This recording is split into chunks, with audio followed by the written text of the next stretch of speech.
We'd like to thank the Great Courses Plus, Stamps.com, and Harry's for sponsoring our show tonight. Please remember that supporting our sponsors helps support the show, and we really appreciate it. You can also support us at patreon.com/astonishinglegends, should the spirit move you. All right, I think this is the first time we've done this, but we're issuing a warning about tonight's show. You may find elements of it extremely disturbing.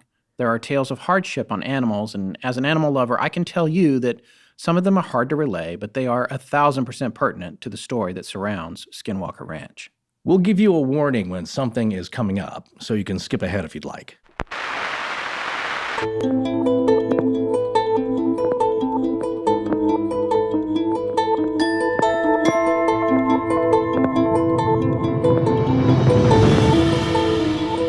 Welcome back to Astonishing Legends. I'm Scott Philbrook, and this is Forrest Burgess. In the end, I suspect that this intense concentration of paranormal activity could point us all toward a new understanding of physical reality, something that is already being debated at the highest levels of modern science. Colm Kelleher, The Hunt for the Skinwalker. Join us tonight for part 2 of our series on the Skinwalker Ranch.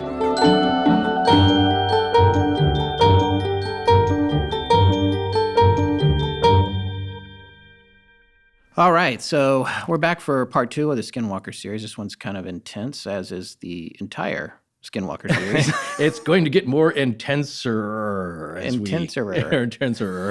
we get through part 2 and then 3. Yeah, but we had some communication from some listeners last week. Thank you so much, everybody, for contacting us. It turns out a fair amount of people have been to, I guess, sanctuaries where they've interacted with wolves. Well, at least friendly one. wolves. Yeah, at least we had one listener named Francine tweet at us that she did indeed go to a sanctuary and was in an enclosure with 5 of them. Right. And you could pet them. Now, I'd heard of people getting into enclosures and being around them. I did not know, though, that you were allowed to pet them. She said that some are purebred, some are wolf-dog hybrids. Like our family pet, as I mentioned last time, he was either half or 3/4 wolf. Yeah. Very gentle. And some of these wolves raised in captivity are so gentle, they take them to primary schools. I guess it's kind of therapy wolves. Oh, I was going to say, I thought they were taking classes. They're so gentle that they passed the first grade. They're not going to get into high school, but they can take some elementary classes. But my reply tweet was, thanks for the info, essentially, and I would pet a wolf. Yeah. I would not pet a 3 to 4 foot tall one that wandered in from the wild. Yeah, I don't care. With glowing blue or yellow eyes that stare into your soul. Yeah, so that's off limits. But if you take me to a sanctuary where there's ones that have been around humans and in captivity, sure, I'd pet one. And speaking to that, wolf attacks on humans are very, very rare, in the United States anyway. And I think a few more in Europe and Asia, but still very rare. They don't usually go after humans. Yeah, in that movie, which was, stay with the plane. That's where they're looking for you. Don't go wandering off into the woods with Liam Neeson. All right, so we're coming back to this. I want to talk a little bit about what we talked about last week. And I also think we should go a little bit deeper on the origins of Skinwalker mythology across lots of different cultures. We talked last week about the ranch and how it came to be, how Terry and Gwen Sherman, who are referred to actually in the book The Hunt for the Skinwalker as Tom and Ellen Gorman. Gorman, yes. Yeah, those were pseudonyms, but Terry and Gwen eventually came out that they were the owners of the ranch, so we're okay with sharing their real names. But Terry and Gwen bought for their family a 480-acre ranch in northeastern Utah to make into a working prize Angus cattle ranch with a lot of privacy. They wanted to get away from people and have their own little slice of land. And it's not that far away. I mean, is from other pieces of civilization as we may have, because I listened back to part of it and said, we're going into town was a long, long ways. Well, it's not really that long. It's not that long, but you are out in a secluded kind of area. And it's not like a major metropolis close by anyway. It's not like Salt Lake City's right next door. Right. Vernal is kind of a small little town. Well, and I just had a friend in town a few days ago who came. We went to breakfast together, and he is from the Salt Lake area. And he said he used to go to Vernal frequently. And he told me over breakfast, it was kind of funny that they would rent a cabin, I guess, near the Skinwalker Ranch. Yeah. And he even relayed a story to me. And I love this because it's kind of like the local color of the story that you know, people don't know about. And he's younger than I am. So this whole thing would have been playing out at the right time for him to have been a teenager. Yeah. And he was in a cabin with a bunch of friends, and one of his friends sat on him while he was laying down on the ground. His arms were pinned, and the guy's like sitting on him going, I'm a skinwalker. And he couldn't get up. And he was like, if you don't get off me, I'm going to punch you. And he was, no, I'm a skinwalker. And the guy didn't get off. And then when he got up, my friend clocked him. He punched him.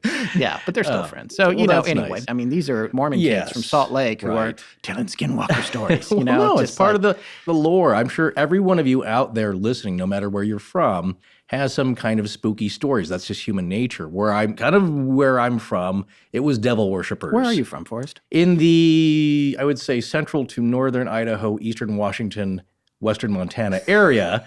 The big thing was a big area. Well, there you go. It's narrow it down from there. General vicinity. Yeah. It was always devil worshippers. Yeah. And the lore was that they were out there on the roads at night. You'd come around a bend, an unsuspecting corner, and they'd be holding hands, wearing white robes. And it was always somebody's mom's cousin's hairdresser that, she drove right through them. She was so scared, and then she was frightened that she'd killed some, and they came back, and she brought the sheriff, and there was blood on the road, but no bodies. The thing about the devil worshippers is I feel like that's kind of a Nancy Grace go-to, or whenever something can't be explained, the media will be like, it's devil worshipper. I mean, back in the day, not so much now, but there was, the satanic panic, which the ARC was talking about in their research, which we can talk about more. It had its era. Yeah. And you have to remember, it followed what was going on in popular culture. Manson, people were very scared. What are these people doing out in the ranch? And not to freak out, but there is a little bit of that actually going on. Of course, there is. That's going to come up tonight, I'm going to drop a little subject bomb. Don't write us in immediately because we're not going to do it very soon, but Terry Mowry. Okay. Manson 2. I think I've mentioned that before. It's a little bit of an obscure one, but according to this journalist, he's still out there. Okay. Of the time, that was a big concern. It was all the rage. You had movies like Run with the Devil. I think we talked about Peter Fonda, that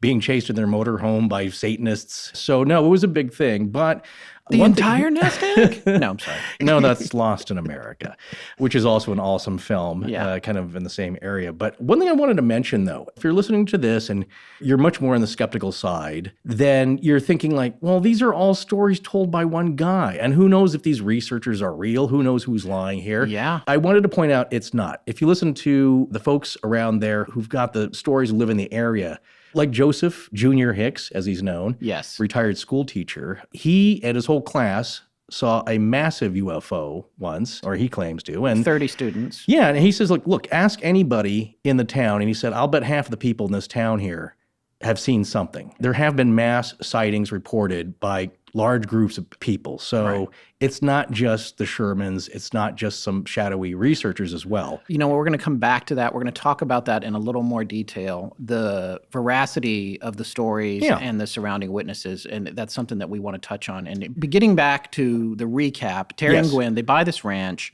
The week they moved their furniture into the ranch, they had the encounter with the immortal wolf, which we discussed in part 1. The werewolf's walker. Well, he's not a werewolf. No, but I know a lot of people.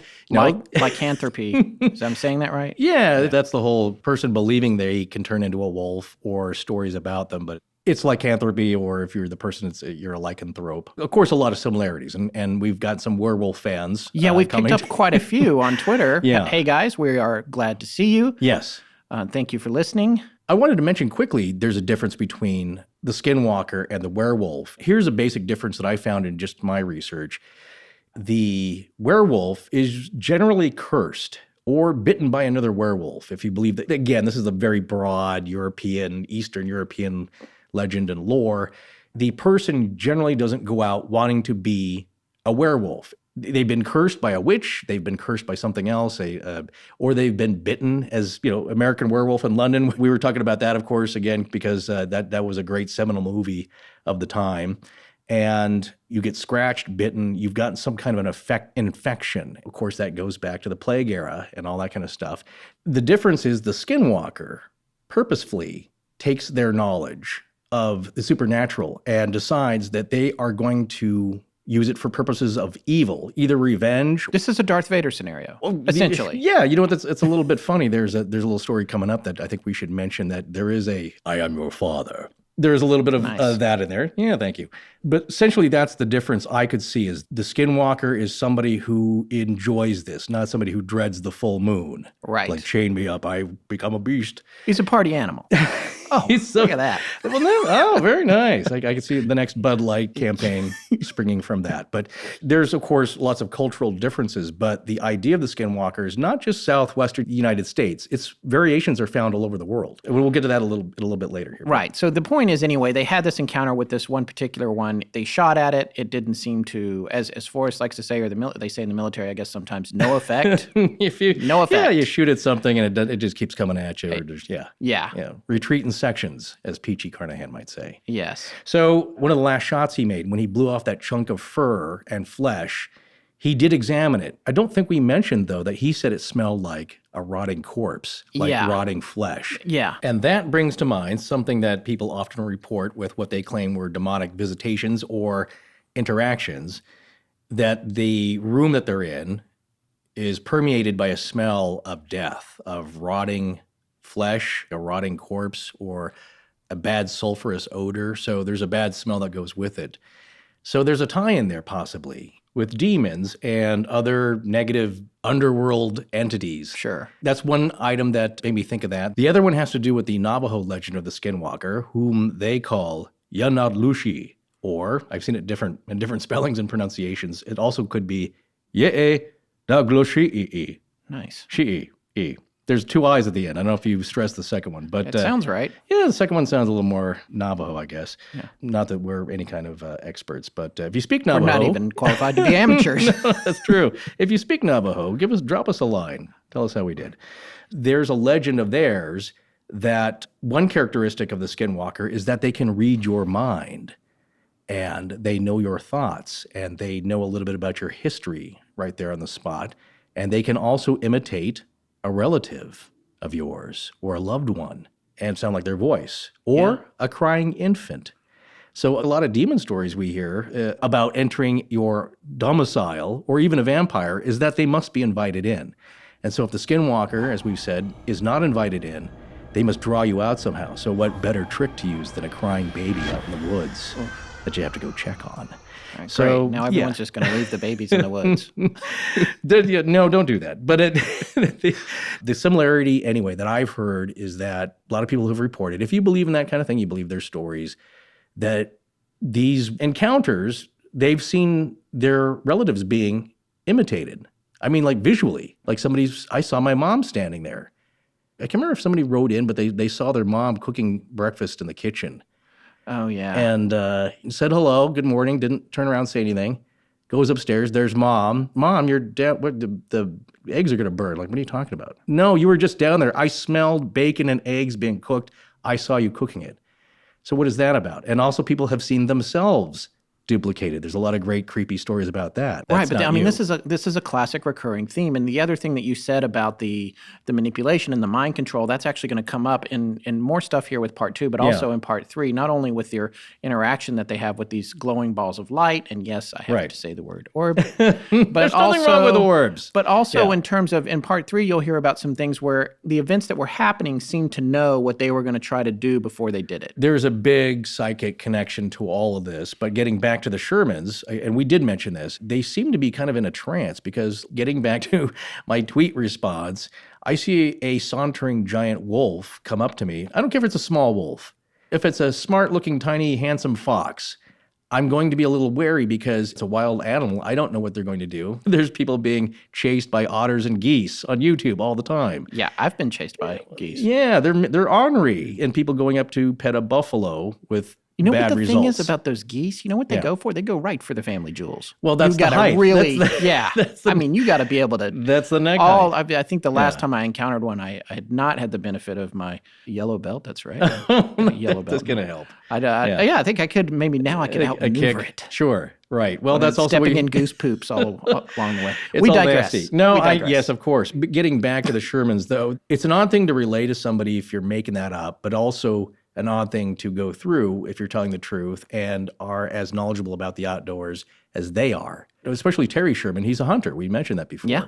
If you believe the story, if you believe, maybe not all of it, even if you believe the part that a large wolf-like animal came up to them, that in itself is a very strange thing, but there might be some mind control going on. So, But in getting back to what you said earlier, in terms of shape-shifting and shape-shifting lore, that can be found culturally among many other tribes and peoples, right? The Hopi. Oh, yeah. Wait, what else? You had a list of. Well, other there's most of it, as far as the North America goes, is found in the southwestern United States with tribes like the Hopi, the Yaqui, the Anasazi, the Fremont peoples.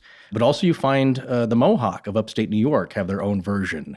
And if you consider the Yaqui of the southwestern United States and northwestern states of Mexico, like Sinaloa, their shapeshifter is called the Morea Kame, which sounds Japanese to me, but it's it's just spelled Morea Kame or Kame, who is language amateurs. Yeah. That skinwalker of theirs is a practitioner of black magic or the witchery way, and they can change into animals or even ghosts, then kill their victims with thoughts or the evil eye. The evil eye. Yes.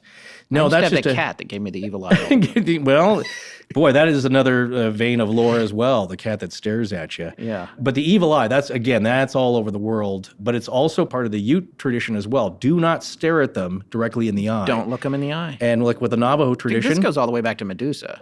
Very, very good, man. Yeah. No, it's you don't look at it in the eye because, at least with the Navajo and I believe the Ute and maybe the Paiute, they can suck your soul out. Right. Even if they didn't suck the soul out of you, they will scare you so much they can feed off of that fear energy. Again, going back to the night visitations of the demons. Right. So there's a lot of demonic tie-in here. We don't know if they're directly connected in the underworld phone book here, but what I can say is that if you take it just anthropologically, these stories all have similar veins to them. Did you just say underworld phone book?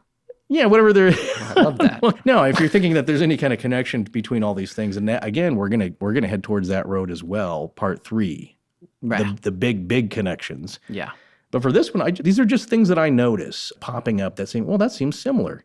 Well, for example, talking about far-flung traditions and legends, the Norse even have their own legends of shape-shifting.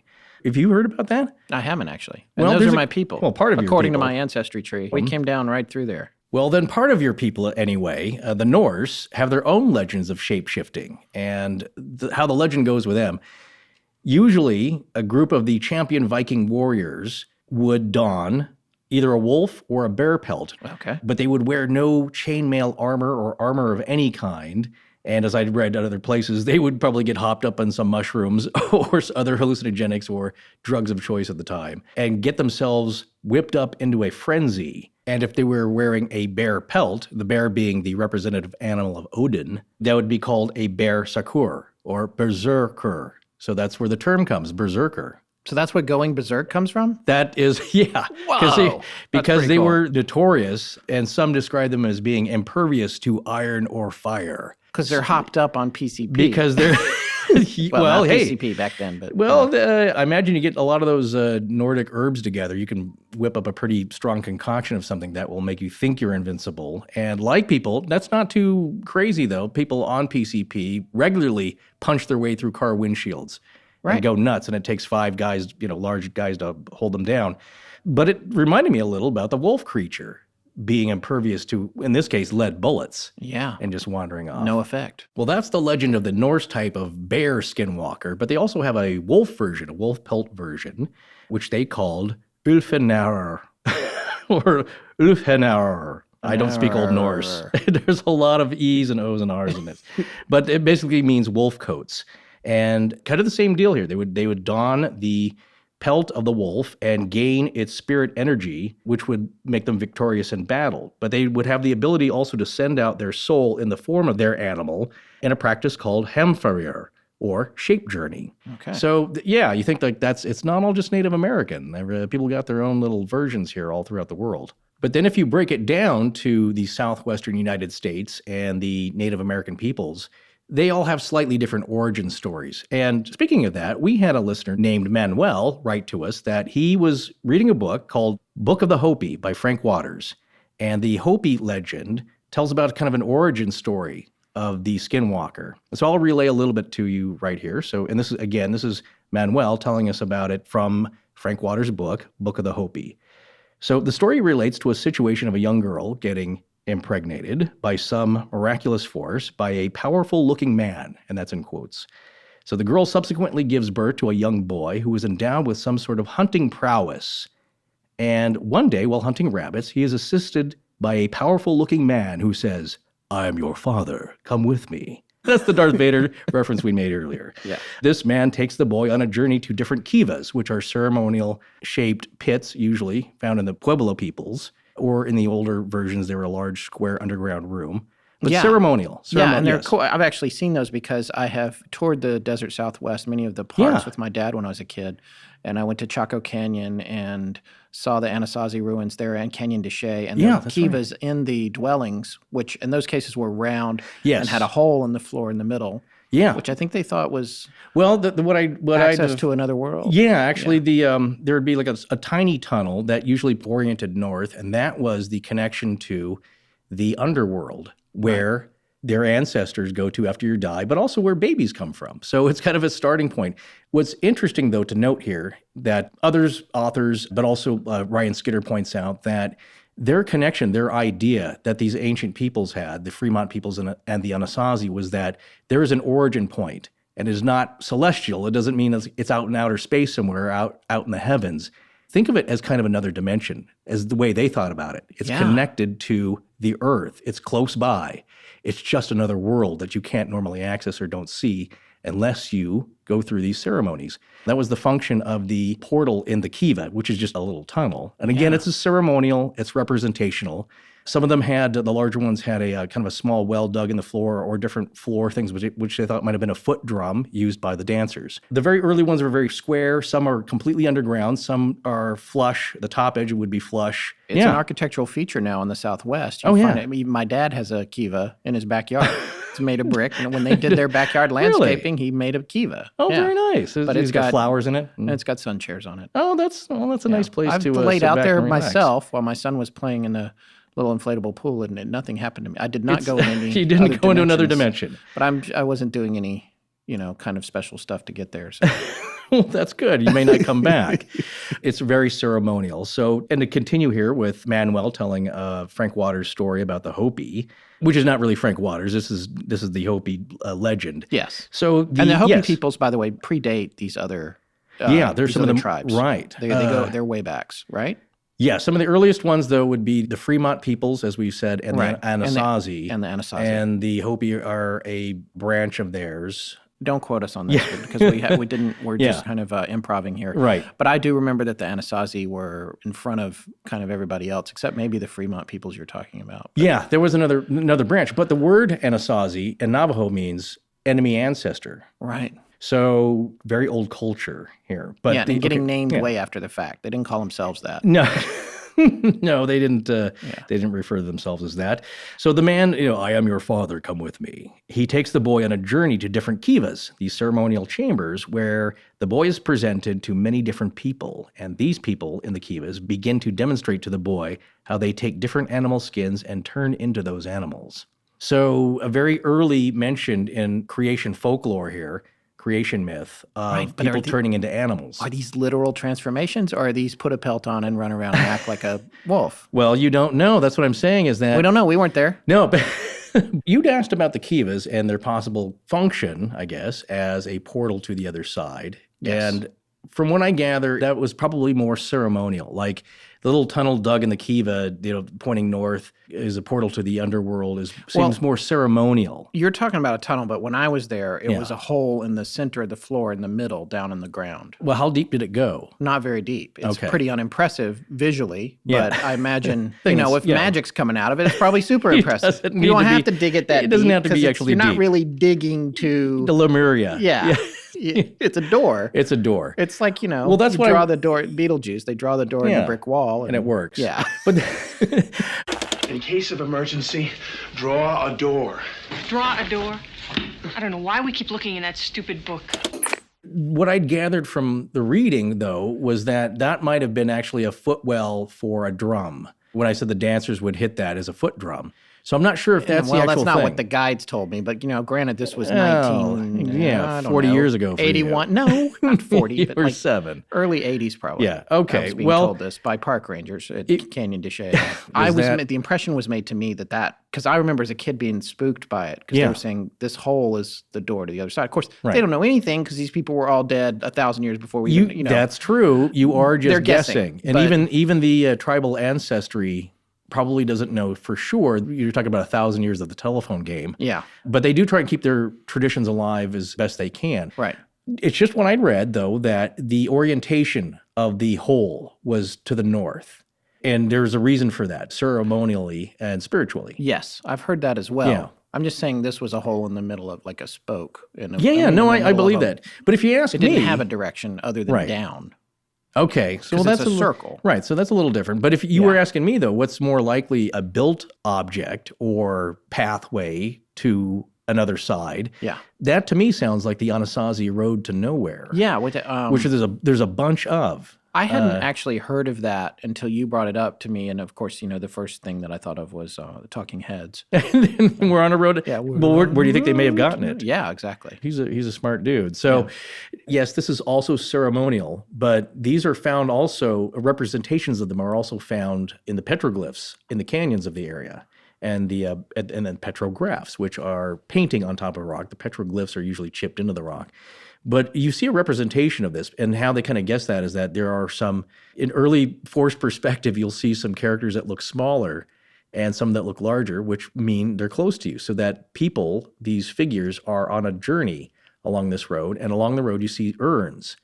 And I think this might be the Buckhorn Draw, or maybe the Rochester panels, as we'd mentioned previously. There are urns of food. So you were getting fed. It's a long journey, and this might all be ceremonial. But these roads vanish into kind of nothing. They don't seem to go anywhere, but there's miles and miles of them. Yeah, and some of the roads, I believe, they don't go around obstacles either. They go directly up and over them. Yeah. So you have to... There's a climb involved? Yeah. They don't do the switchbacks. They do up and over whatever's in the way. It's about maintaining your direction and path. Well, that's something I just read yesterday, actually. Okay. And then some, I believe one at least goes into an actual rectangle that does look like an actual doorway. These doorways were also mentioned by Casey. In a rock, right? Yes. Yeah. Not so Iraq. It does not Iraq. But I mean, a rock. When you say a doorway, it's not like a building. It's not downtown San Diego. There's no doorway. It's a rock. It's a chipped out rectangular impression. It's a Beetlejuice door. Exactly. And there was, at one point, it looked like there was a carving that's inside that's kind of worn away. Right. And again, it might be just representational, or maybe at the one point, this thing actually was a portal to another dimension. Who knows? Let's take a break from Skinwalkers, if they're going to let us, for a brief message from one of our sponsors. So we have a down week coming up. I'm actually looking forward to that. I don't know. It usually only amounts to like 2 or 3 days of free time. But do we? I have no idea anymore. I just show up when Scott tells me to. Well, what's nice about it is it's a good chance for it to get like a little bit of a palate cleanser, especially after a really dark series like this Skinwalker set, which is, I got to be honest, it was a little bit freaking me out. Yeah, it did. Yeah, I need something to fill my mind, to take over the dark stuff. And I got to tell you, one of the best places to go for that is thegreatcoursesplus.com. Oh, yeah. During a break, I like to just check out something that isn't show-related. Yeah. It's nice. And also something we know we're not going to have to explain to someone else in a few days. Exactly. But it's still awesome. There's always something compelling to learn about there. We're so lucky to have them as sponsors because we get unlimited access to hundreds of topics like history, science, art, and even photography.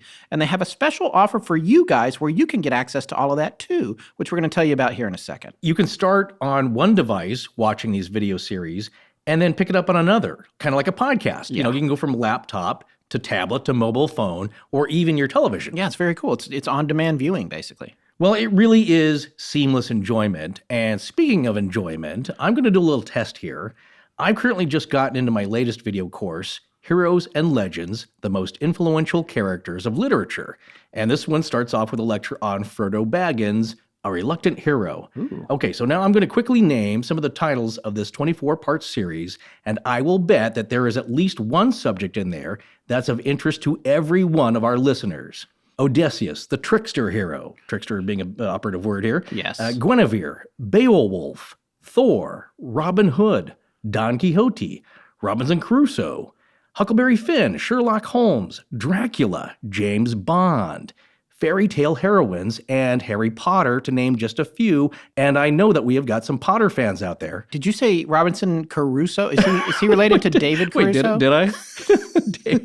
Did I say that? Isn't it Crusoe? Yes, you're right. Okay. That series really sounds like a lot of fun. Yeah. We want you guys to sign up for the Great Courses Plus today because they're giving you a special offer. Get an entire month of unlimited access to all of their lectures for free. Do not wait. Start your free month today. Go to thegreatcoursesplus.com/legends. Remember, thegreatcoursesplus.com/legends.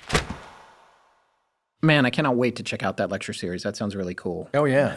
Let's get back to Skinwalker. Where were we? So I talked about the Hopi Skinwalker origin myth mentioned by listener Manuel, right? Yes. Okay, well, I think I may have forgotten to say it's connected to their Yaya ceremony. Yeah. Well, anyway, I'm saying it now. So Wasn't there a movie? Okay, yeah, what The is it? Divine Secrets of the Yaya Sisterhood. Yeah. A classic Southern tale of hilarity set in a sleepy Louisiana parish. Wow, I don't think that this is the same thing. No. Are we- Well, I don't know. Neither one of us has seen this.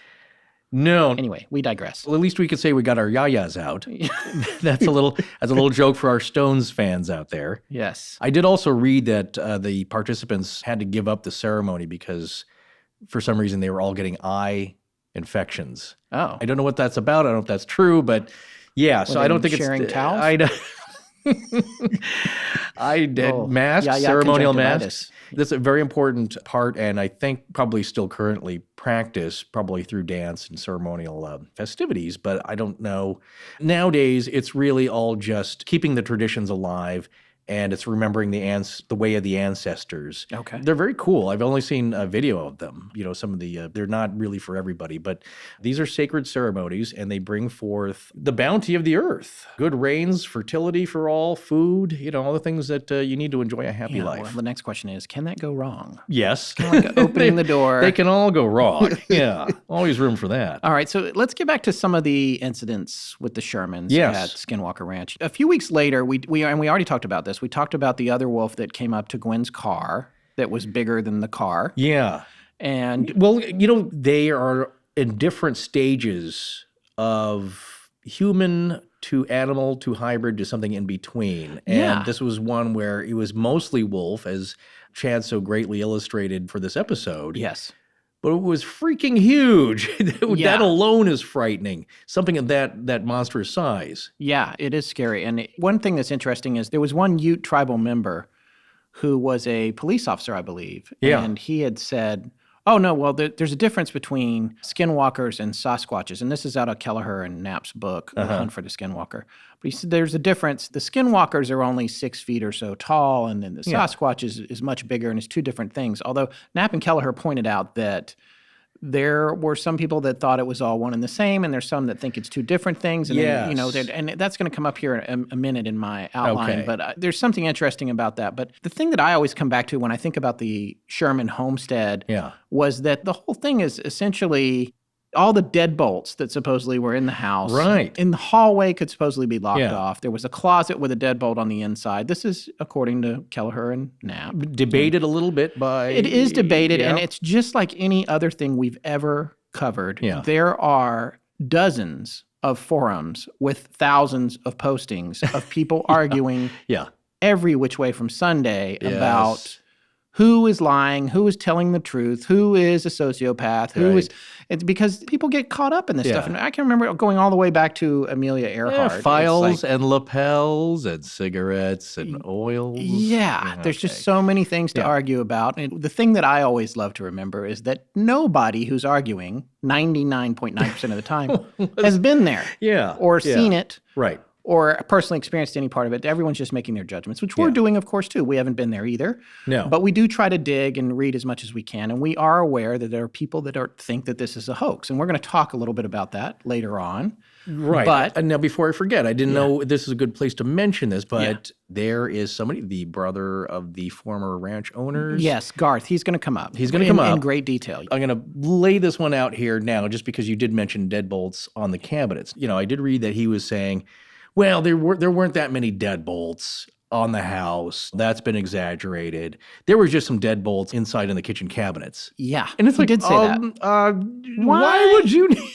Why are you got the cabinets protecting the locked up? juice glasses? Like, Yeah. Why then did you need any? Yeah. So I love that. It's like, well, there weren't that many, but there were a few in some unusual places. Now, if he'd said there aren't any in the kitchen cabinets, that would be silly because we don't get earthquakes here. I could see that happening in earthquake country. Yeah.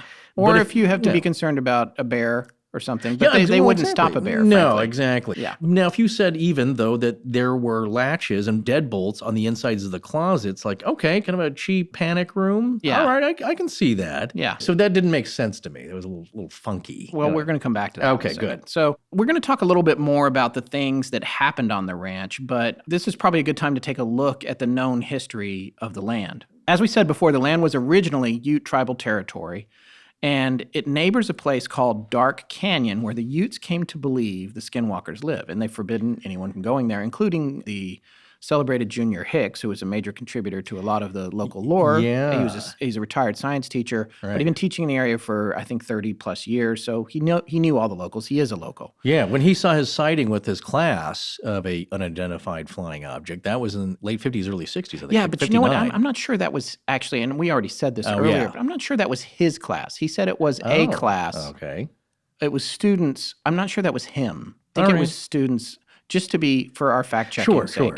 Yeah. I think he cites it as one of the earliest cases, Oh, and it was okay. a case of a class with 30 students and a teacher who did see, I think, a cigar-shaped object. Yeah, I do remember that part. The cigar Metallic. shape. Yes. Which is all I read about when I was a kid. When they first started talking about UFOs, it was always cigars. Oh, well, this actually factors in quite a bit. There's all different shapes. There always has been, but there are eras where one's more popular than the other. Yeah. The classic disc, Yeah. crescents, cigars. Now we have refrigerators and black triangles. Yeah. Just different models of the Chevette, you know? Yeah, Like, exactly. yeah, okay.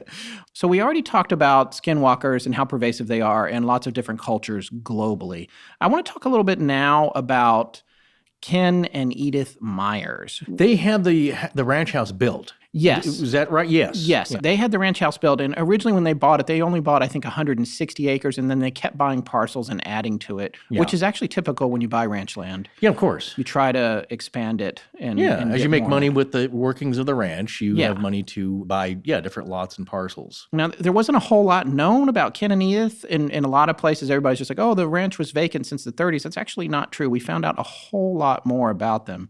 I want to tell you about this. I was actually working on this yesterday. I was writing broad daylight on my back porch. Nice Beautiful, sunny sunny day. Southern California day, early in the morning, trying to write out our outline. I was digging around on Ancestry.com. And behind me, one of the plants in my yard, like which has sort of the big blades of like purple grass, it's like a grass type plant, but it's Yeah. big. It was brushing against this wooden column on the porch behind me, and it Yeah. sounded a whole lot like someone whispering. Oh, geez. I freaked out. I turned around and I looked at that plant, Yeah. and I was just, what are you doing? Yeah. I'm going to tell you, this story has gotten under my skin. Well, and it's a good thing the voice didn't come from 20 feet above your head. 15 minutes after Yeah. that, there was a skunk smell. And so I'm like, great, they found me. Well, the skunk walker has found you. All You know right. what? Nobody tries to turn into skunk that walker. animal. No. Like, I tried it once and it no. It was horrible. I couldn't stand the smell of the pelt. So let's talk about Ken and Edith. Ken Okay. Meyers and Edith Child got married when he was 23 and she was 21. In 1930, they were living in Salt Lake City on a quiet little street known as Argyle Court. Now, the street is still there. Right now, it's right up next to I-15 and the Veterans Memorial Highway. And the home that had their address must not be there anymore because the house numbers skip right over 325, which was theirs. And I checked on Google Earth because I really wanted to see. But a house from the 30s probably wouldn't be there. But probably not. depending. Although I live in a house from the 30s. So I don't know why I said that. Yeah. So Kenneth was a truck driver for what he told the Census Bureau was the steam railroad. And Edith was a school teacher. They're both paid hourly, and their rental cost them $20 per month. By the 1940 census, they were already living on and farming at the ranch, according to later census records. They never had any kids, but Ken had 2 sisters and a brother, which Forrest was just alluding to earlier. In the Skinwalker tale, Ken's brother, Dr. Garth Meyers, who was a pediatric neurologist who just passed away in 2011, famously stated in Frank Salisbury's book, The Utah UFO Display, that he spent a lot of time on the ranch as a kid and he never saw anything weird. Now, Dr. Meyers did say in Salisbury's book that there weren't all that many locks, except, as Forrest said, the ones on the kitchen cabinets. He also said that Ken and Edith didn't keep any large guard dogs, which is another thing a fact that comes up a lot because they have these 4 big metal poles at all Right. corners of the Yes. house where they said these, people have said that these huge dogs were present for protection. Dr. Meyers worked as a teenager on the ranch for 3 summers, and he described himself as being close to Ken and Edith. I'm not sure when he was interviewed for Salisbury's book, but he outlived both of them. Okay. Dr. Meyers did. So my question is, Salisbury, who wrote the Utah UFO Display, he came to the conclusion that George Knapp and Colm Kelleher in The Hunt for the Skinwalker had added some details or possibly changed the Sherman stories.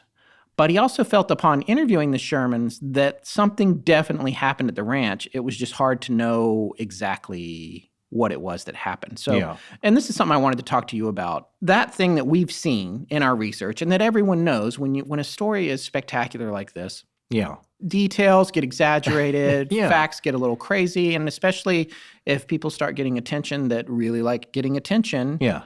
But then you have to wonder about the root of the story. And I think about this when I think about Ronnie and the Delphus Ring. You're telling the story over and over and over. He never really sought fame and fortune from it, and neither did a lot of people who've had relatively famous encounters. Right. But they tell the story over and over.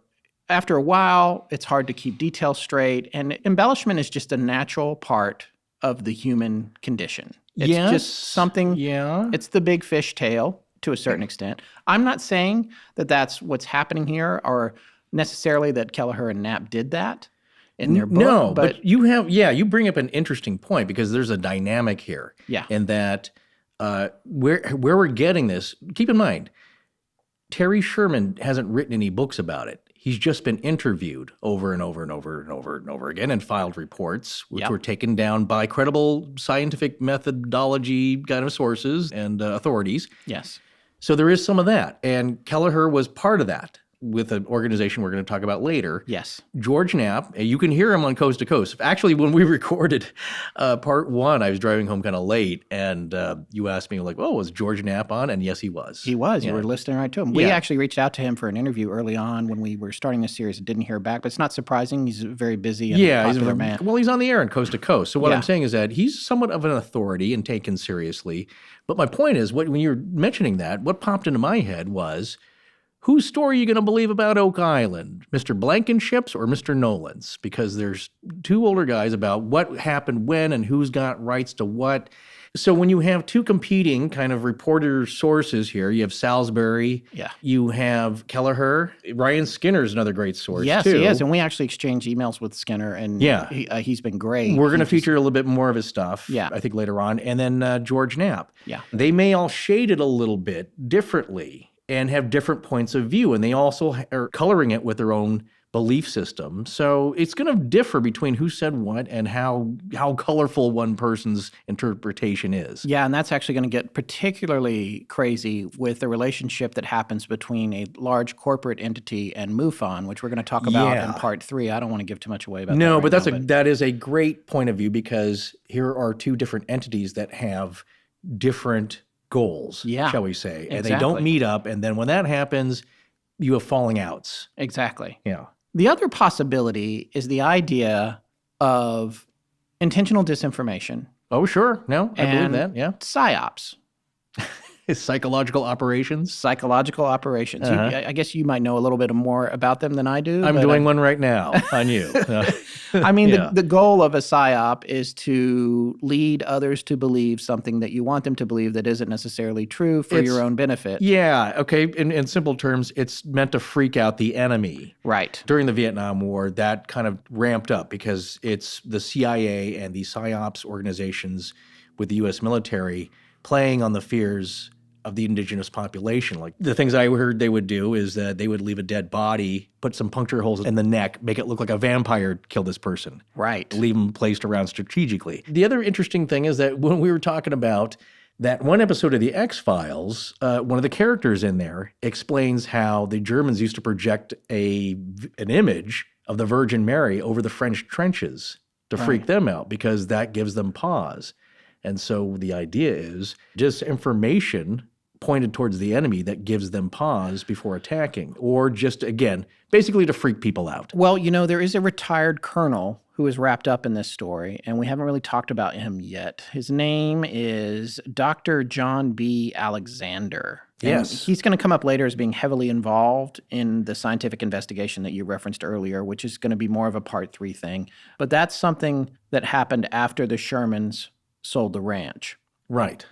After his retirement, Colonel Alexander was a major player in the development of non-lethal weapons at Los Alamos. This guy he lives in Vegas now and apparently is a self-professed thanatologist, which I had to look up. It means that he studies death. Yeah. Right. And the afterlife, I believe, right? Yeah. Yeah. So he's one of the guys who was interviewed thoroughly by the author of The Men Who Stare at Goats. And he's been a long proponent of the use of paranormal skills to aid the military. He claims that the U.S. first learned of the existence of the Typhoon class of Soviet submarines by paranormal means. Was that using remote viewing? It's not made clear. It's not made clear. Just something on his Wikipedia page, which could be total BS. Yeah. Well, second question, was he then kind of loosely played by George Clooney in the movie? Well, that character was an amalgamation of a lot of people. That's what I thought. But he was a contributing part to that, Right. according to all the information that I found. So this guy's And it was a silly take on Yeah. the whole thing. Yeah, sure. very silly. But I mean, supposedly these guys could stare at goats and cause them to die. Like you could kill a goat by staring at it. So, Well, I think it was a psychic connection to accelerate the heart and kind of give the goat a heart attack. well, I'm telling you, I got those stares from people all the time on the subways in New York, and I was fine. But this guy's the real deal. He's not some guy living in a trailer wearing a tinfoil hat. Not that there's anything wrong with wearing tinfoil hats. No. And thank you for your emails. Yes. Thank you very much. Yeah. But the reason I bring up Colonel Alexander, whose website, by the way, makes him seem like Fox Mulder and Indiana Jones had a baby that was raised by General Patton. Awesome. Yeah. That joke is what my wife, who is an accomplished comedy writer, would call a long walk. That joke was a long walk. To a small payoff. Yeah. Anyway. But I get your point. This guy is kind of he's a larger than life character in a lot of ways. Well, we have this video of him, and thank you, Tess, our head researcher at the Astonishing Research Corps, for digging this up. It's pretty amazing. It's him talking about Skinwalker, and he's discussing one of the more fascinating events that took place there. It was an interview done by Alejandro Rojas with OpenMinds.tv. Oh, yeah. We have a link to it in our show notes. But in this interview, he mentions how when people look at the story, all of the events are compressed and it makes them seem like this hotbed of constant activity. But the reality is, mostly nothing was happening. Yeah. It was just that when something did happen, it was so insanely bizarre, it stuck with you, as it does with anyone who learns about it. So by that logic, it's pretty easy to wonder a couple of things about what Dr. Meyers, Garth, Ken's brother, the original owners of the ranch, said about the farm. Things didn't happen that often. I wonder, too, if there was a lot going on, would Ken and Edith have told their family about it? I mean, Yeah, that's... Are they they might have been, people might have thought they were crazy. Were they imagining it? Yeah, you found a little bit of that behavior with Terry Sherman. These are, we say, salt of the earth kind of folks. Much like Ronnie Johnson. Is that you're that's more a Delphos guy. Yeah, our subject of the Delphos ring. Yes. I believe that he saw something. Do I believe that downstream in the retelling of the stories and all that this stuff that you said, that things got exaggerated or other details were brought into it that were unrelated? Right. Possibly. Yeah. Does that mean the original event didn't happen? Yeah. No. Does one freaky, super crazy event still warrant an investigation if you're capable of it? Yes, in my opinion. Sure. I do think that sometimes people that are exposed to these stories, they think, I have got to know more about this, and they will do or say whatever they can to get more attention brought to it, not because they want fame and fortune, but because they want to know what the original thing was, even if the follow-ups might be exaggerated. Right. This is a theory that came to me in broad daylight on the porch yesterday when I thought my plant was attacking me. You were visited by the skunk walker. Yeah. It's a valid point. Going back to the original statement here, would Ken and Edith want their nephew to know about it? Are they going to say, look, I've been not told things by my own parents because they thought like, well, he's a little young. We'll wait till he's older. And so, there's things that, that's what people do. They keep you from freaky things happening. And again, it may be something where one person in the family sees it, they all rush out, it's gone. And they think, well, maybe he was just seeing something. It's so hard to give yourself up to these kinds of experiences that people just ignore them. They don't talk about them because, you get met with ridicule. Yeah. As all these folks have. Right, exactly. You end up it's easier just not to say anything or tone it down. Or again, if Dr. Garth Meyers says he never saw anything, that's not to say that something did go on. It's also not to say that something did not go on. He just personally can't vouch for seeing anything. Getting back to Colonel Alexander, though, Could he be the primary actor in a disinformation campaign whose goal we can only guess at? And I know this is full-blown conspiracy theory right here, but these things happen. I mean, is he preparing the citizens of our country for a revelation of contact? Or is he just trying to put countries that might seek to take advantage of us off balance by keeping them guessing at what sort of technology we may have up our sleeves? Yeah, could it be both? It could be both. I mean, it's entirely plausible to me. The skeptical part of me says that, yeah, sure, of course there's tons of life in the universe, even in our own galaxy. And sure, there's UFOs and aliens. But even with some of the most advanced technology, I get that I'm saying this about under human constraints. Right. It might be impossible for them to get here. Yeah. I can say that. But what that means is that all things like Skinwalker Ranch, or certainly with respect to the UFOs and the possibility of otherworldly creatures, because they have a really mundane explanation. Yeah. That doesn't mean that I'm saying aliens and UFOs don't exist. It just means that I don't necessarily think they can get here by the known laws of physics. As we know them now as humans. Yes, and that used to be one of my pet peeves when scientists would say, there's no way life could exist there as we know it. That as we know it, that's a big asterisk.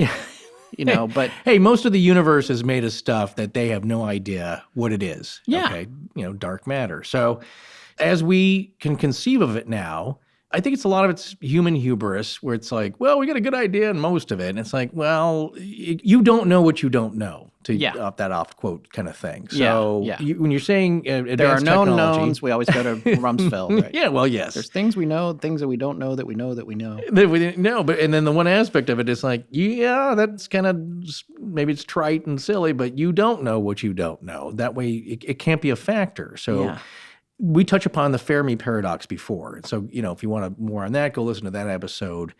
But just briefly here, that's what brought up the question. I always think that there's two parts to this that are kind of funny. Enrico Fermi, his question basically was, where are they? Meaning, where are all the aliens? Right. And he's walking to lunch with some the top minds in nuclear science here at the Los Alamos laboratory. And so he's like, well, the subject came up that there was a lot of reports of UFO sightings.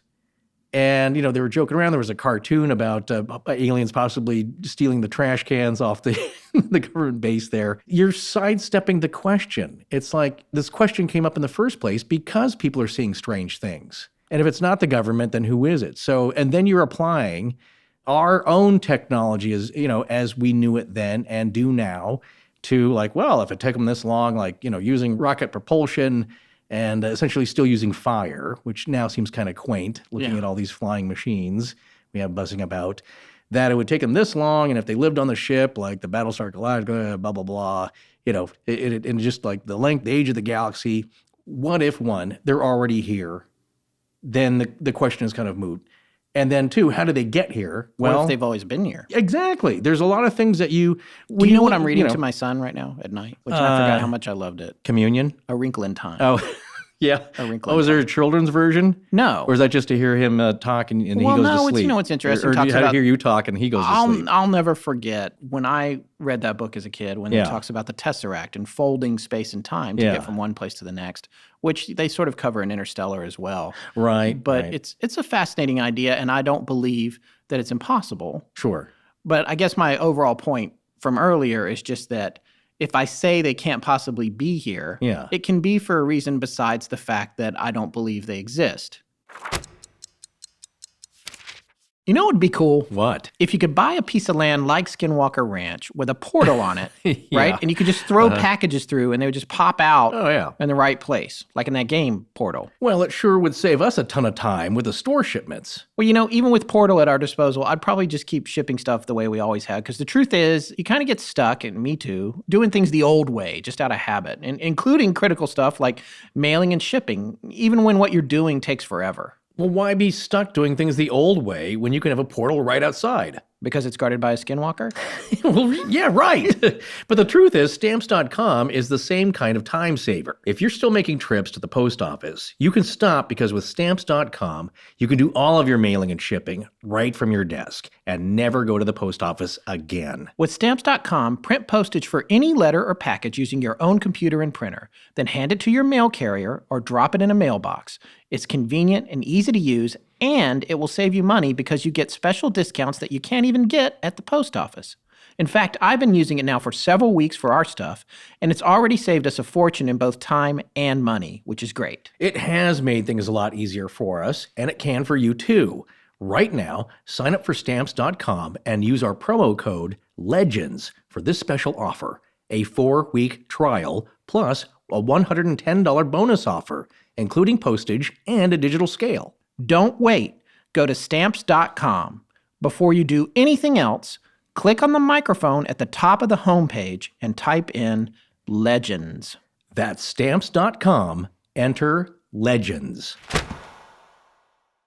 Yeah, so getting back to Ken and Edith, the original owners of the ranch. Right. You know, a lot of people had said that the ranch was vacant from the 30s until the Shermans bought it. But actually, Ken was born in 1904, and he lived to 83, dying in 1987, presumably at the ranch or close by. Edith lived all the way up to 1994, and she passed away at 88. Did she pass away there too? That's what I think. I don't know. It's not clear where, you know, because So they're when the you're older, they cause. could have been in hospice care or something. Well, I but hope they're not the ones haunting it. it's a good point. And by the way, she also lived there by herself for yeah. several years after her husband died. People say like, well, if it was that crazy and all that stuff going on there, why didn't you move out? Well, we heard this time and time again. It's the Eddie Murphy joke. Ghost, I'm out of here. Yeah. It's like, Yeah. why people, you know, you get rooted in a place and you'll put up with a certain amount of bunkum and hokum and Well, and that's true. And the other thing about these events were that they did seem to be focused on particular people. that is true. I think we should make it clear that when something is targeting someone, Yeah.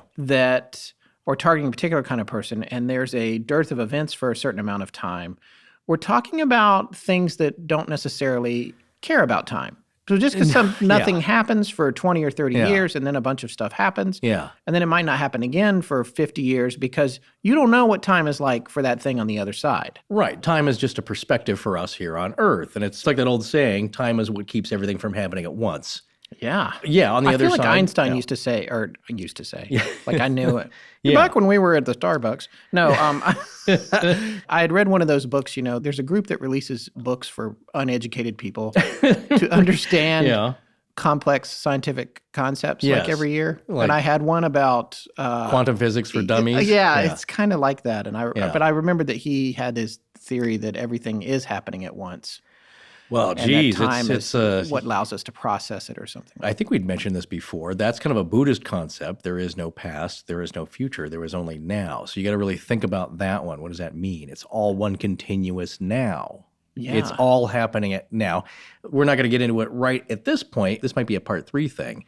But then you start getting into, going to get a foreshadow here where we're going. We're not drinking tonight, if you can believe that. No. Sometimes we're having a drink. It's a little rambling. No, there's not. No, I just always think about like that sort of when you're at a campfire, you had a few drinks, everybody's about to go to bed. It You seems get like real those are deep. discussions we're always having. Yeah, it's like it's real. I've just had a ginger beer, which is non-alcoholic. Yes. You get into the big questions of like the multiverse and supersymmetry, and is everything happening all at once? Every possible conceivable outcome, a version of you that is infinite, making infinite choices.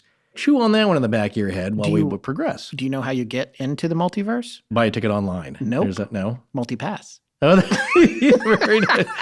Very nice. Yeah, well, that I was cracked myself up. Yeah, you do.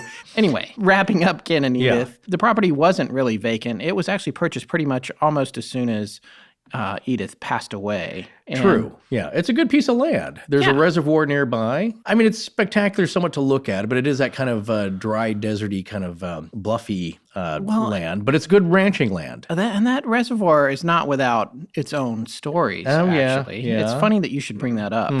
We alluded to this in part 1. In the land and the surrounding areas around the ranch it's not like, oh, it's inside the ranch, so I'm going to be weird. Weird stuff is happening all around. True. It's not There's like no boundaries of weird. On the other side of the fence, everything's fine. Yeah. We're talking about the Utes. We're talking about Dark Canyon, which I can't even figure out where that is. And then there's the Bottle Hollow Reservoir. Right. All considered, though, generally the path of the Skinwalker by the Native American tribes there. Yeah, The that's Utes, true. especially, yeah. Bottle Hollow Reservoir is actually It's north of the whole property. Okay. Yeah, if you take a look at that map, we probably spoke about it too soon in part 1, but I studied the map fairly well because it's part of our posting Right. for the episode on our website. right. The actual ranch house and the whole scheme of the property is kind of northeast-ish, I guess. That's the one main road. Yeah. There's different entrances, but that's the one main road. Remember, as we said before, the whole property is kind of split into 3 parcels. Yes. But if you look at that reservoir where the water is, it's pretty much directly north. Yeah. Okay. And that's, Okay. so that's a good landmark. If you're looking remember. for it on the map, it's a good landmark to put on there. And then there's a tiny bit of water, kind of a patch of it that's kind of northeast Okay. of the ranch house anyway. And so Bottle Hollow is very close to Fort Duchesne, which was an actual fort. That's why Yeah. it's called Fort Yeah. Duchesne, Right. which is spelled Duchesne. That's yes. Our never-ending fascination with pronunciation. First of all, the Uinta Basin has been a hotspot for years. Locals have been reporting UFOs, cattle mutilations, and even Sasquatch sightings for decades.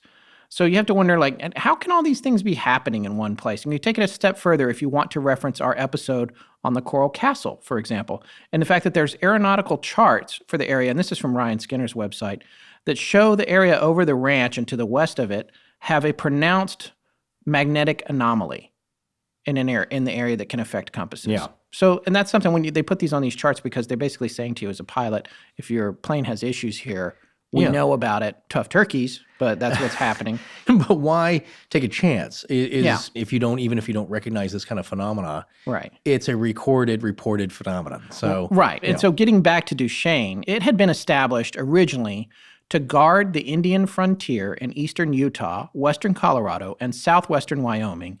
Was an active fort from 1886 to 1912.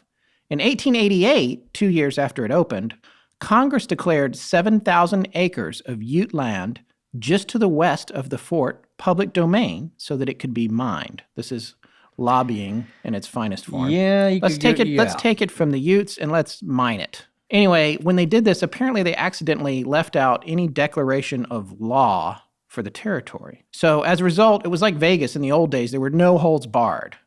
The boys of the 9th Cavalry, who'd actually ridden with Teddy Roosevelt and the famous Rough Riders at the Battle of San Juan Hill in Cuba during the Spanish-American War, might have been looking for a little action at night when they were trying to find something to do outside of Fort Duchesne. Well, of course. So that 7,000 acres was a neighboring completely lawless territory. And it was filled with brothels and saloons and all kinds of nighttime activities. And there was a ravine that was en route between that territory and the fort. And I guess the soldiers on their way back from their cavorting, Yeah. drinking all the way, carrying bottles, laughing, and I guess not too worried about skinwalkers, were Yeah. throwing empty bottles into the ravine. Yeah. That ravine became known as Bottle Hollow. And when they filled it with water in 1970, the Army Corps of Engineers covered it with a reservoir, and the reservoir became known, and is still known to this day, as Bottle Hollow Reservoir. Ah, interesting. Yeah. This reservoir itself has its own legend, its own legacy that's not too different from the Skinwalker legacy. I mean, there's a little bit less varied activity, but here's the other thing that's really interesting to me. Yeah. The Utes actually had a resort there from 1968 to 1985 that went out of business after an oil bust in the area. What do you mean, like a casino? I don't know if it was a casino. It Yeah. was a resort. I don't think it was a casino, but it was a No. resort, and Yeah. the buildings are amazing looking. There's only one still standing, I guess, or one that I can find online. They're mid-century moderns, and this one that's still there, it's like a pyramid. It's unbelievable looking. And we have a link actually to a Flickr page that has like 9 pictures of that building. That's creepy, especially if you're into UE or urban exploration. Oh. But and a final interesting historical side note, actually, the resort, when it opened, was dedicated by one of my favorite radio broadcasters of all time, Paul Harvey, Well, of course. Right. whose show, The Rest of the Story, ran 5 days a week on ABC Radio. And I remember when I was a little kid riding around with my grandfather in his Lincoln Town Car, which even though it only had 2 doors, was at least 50 feet long. Yeah. And the doors weighed more than a house. Yeah, but when they opened, you could get into either the front or back seat just as easily. Yeah, exactly. But it was like the car was basically splitting in half when the door opened. Right. We would listen to Paul Harvey. And if you kids out there have never heard of him, that is worth digging something up online. His voice and his ability to tell stories really amazing. And that's the rest of the story. He just, these pauses for dramatic effect. Like he had his own thing going. He was pretty amazing. Anyway, I digress. But that's how Bottle Hollow got its name. Now, here's the thing. The reservoir itself has been a hotbed of activity as I said earlier, for years, and there are even stories among the Utes that a large black serpent, or more than one, live in its waters. So the general theory there is that if something actually exists, it's probably a plesiosaur or some crazy dinosaur that somehow managed to survive millions of years after it should have been extinct. Yeah. But in this case, we're talking about a reservoir that's not even 50 years old yet. Yeah. So that's not going to be what's happening there. And then on top of that, there's been hauntings in the area around the lake. There's one entry on this website, Backpackerverse, about camping there that says, there's been a Ute hunting party sighted by several camping groups at Bottle Hollow. They describe them as sitting around a campfire, just staring at the fire, not speaking. The backpackers go up to them. They try to talk to them. They don't react. Some of the backpackers even speak their native dialect, and there's no reaction. After a moment, the hunting party vanishes, but the fire flickers on for just a few minutes more. Afterwards, there's no trace the fire was ever there. According to the Ute Tribal Police, there's been an inordinate number of drowning deaths, too. But one in particular caught the attention of George Knapp and Colm Kelleher in their book, Hunt for the Skinwalker. A woman and her boyfriend were swimming at night. The woman began struggling, yelling that something was pulling her under the water. Her boyfriend jumped in to rescue her, and later told police that he had struggled with a large black snake in the water. By the time he got her to the surface, she had drowned and could not be resuscitated. The police had already heard tales of serpents swimming all around the reservoir in the moonlight. Witnesses corroborate the account. So how does a large man-eating serpent come to find its way into a reservoir that's not even a half-century old? Maybe they aren't snakes. Or maybe they're only snakes when they need to be. And as if that wasn't enough, blue balls of light have been seen entering and leaving the reservoir. And where do they go? They head for Skinwalker Ridge in the direction of the ranch. Well, that is interesting because the serpent figures prominently in Ute legend. They, as a people, I believe, think they were related to the bear. That's kind of their history, legendary history. But the snake also, it's part of their the drawings on the petroglyphs and petrographs found in the canyons of Utah. And they're depicted more serpentine than skeletal, a lot of the figures. And the snake does seem to be more consistent with the Ute beliefs, as Ryan Skinner notes in his book, Skinwalker Ranch, No Trespassing. But they do have more of a bent to things having an extraterrestrial origin. So if you look at the eyes on some of the petroglyphs, they look a little alien. But this big black snake, yeah, it's not out of the realm of these types of creatures. I looked online at Bottle Hollow. Yeah. There's people fishing. It seems like a really nice place. Well, for some, yes. Yeah. Again, not a place I'm going to go fishing. Well, not a moonlight swim. Yeah. It's always kind of dangerous and creepy, and those orbs are to be feared if the stories are to be believed. Those orbs can be dangerous.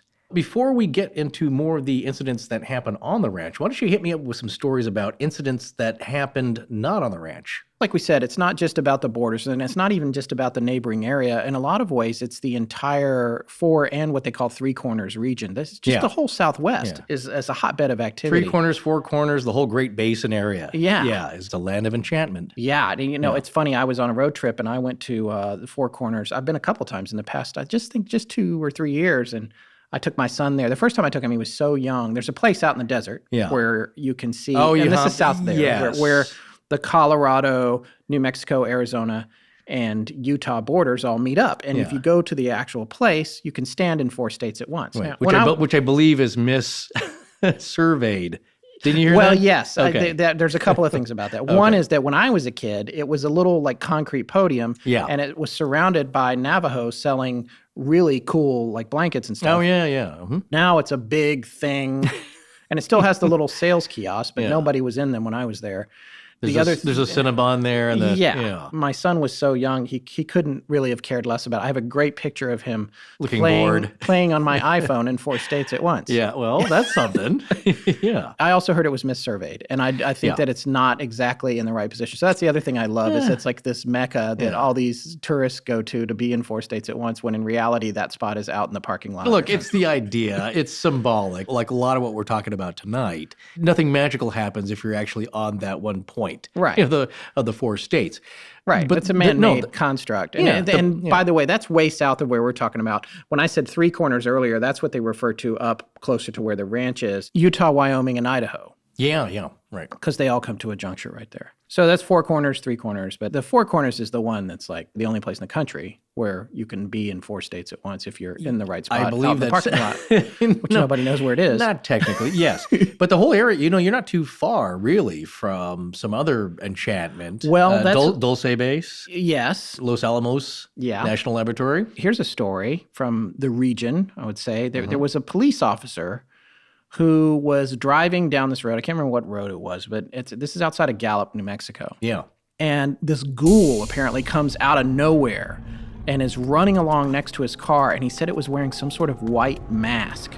And he's going highway speed, and this thing is just running along next to the car, which comes back to the story we told in part 1. Yeah, Skinwalker trait. Yeah, of being able to keep up with a moving vehicle. So this officer is like so freaked out. He goes and he tells a fellow officer about it. And I believe these are tribal police, actually.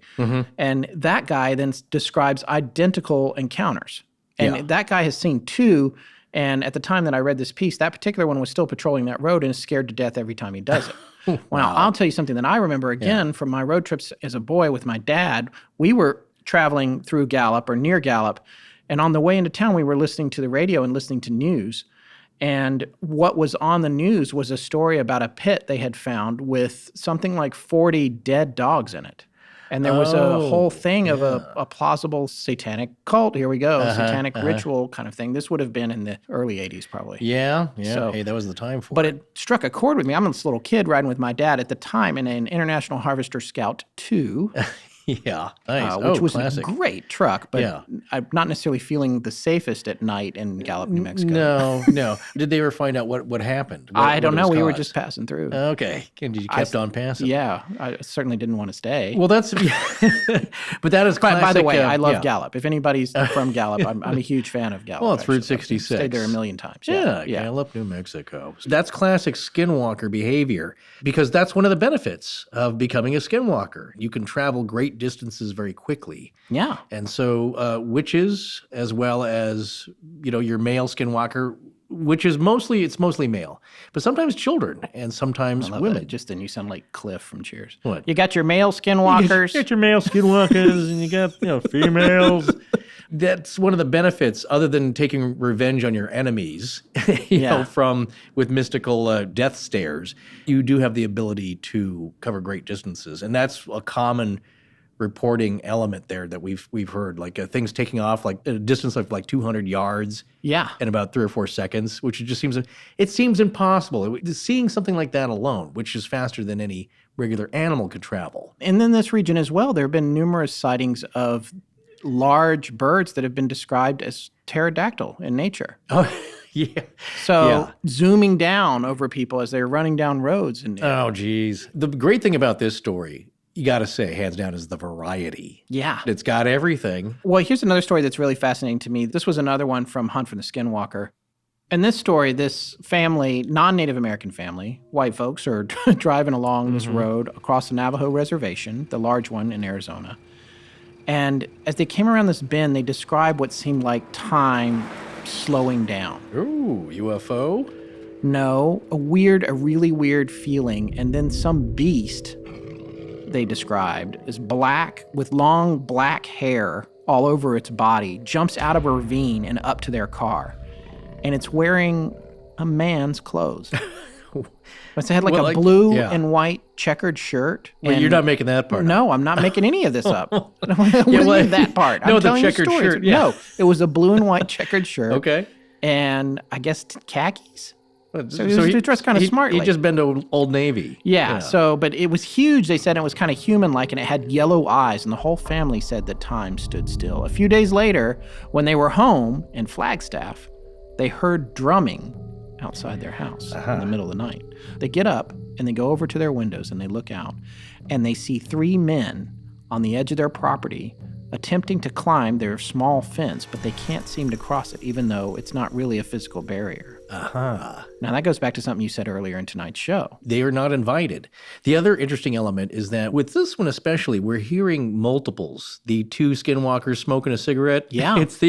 There's the 3 here with Gwen Sherman's sighting. I think she said there was another strange, weird-looking dog. Yes, off in the behind- distance. Yeah. There's a lot of pairing up here. So they're hanging out together. And this story starts on the reservation, but then Yeah. they're back in Flagstaff all the way home. Well. And this is seemingly the follow-up to it. Now, eventually they called a Navajo woman to come out and bless the house. Yeah.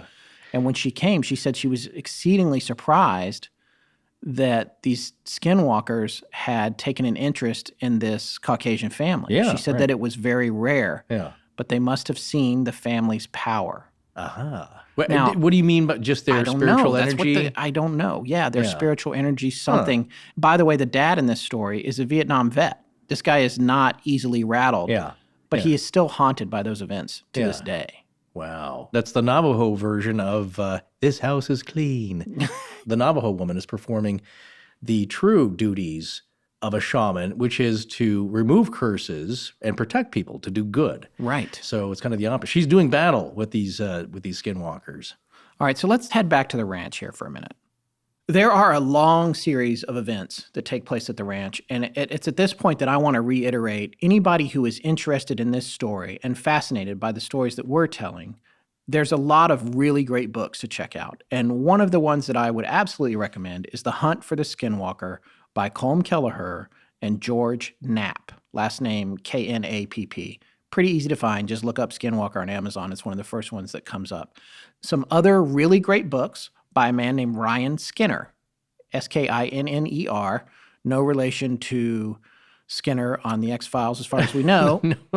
No, but that's a good one. Yeah. Or B.F. Skinner. Yeah, B.F. Skinner. But his books are really amazing as well. And then there's the one that we referenced earlier by Frank Salisbury, the Utah UFO Display, which is a detail of over 400 sightings in the Uinta Basin and in Utah in general.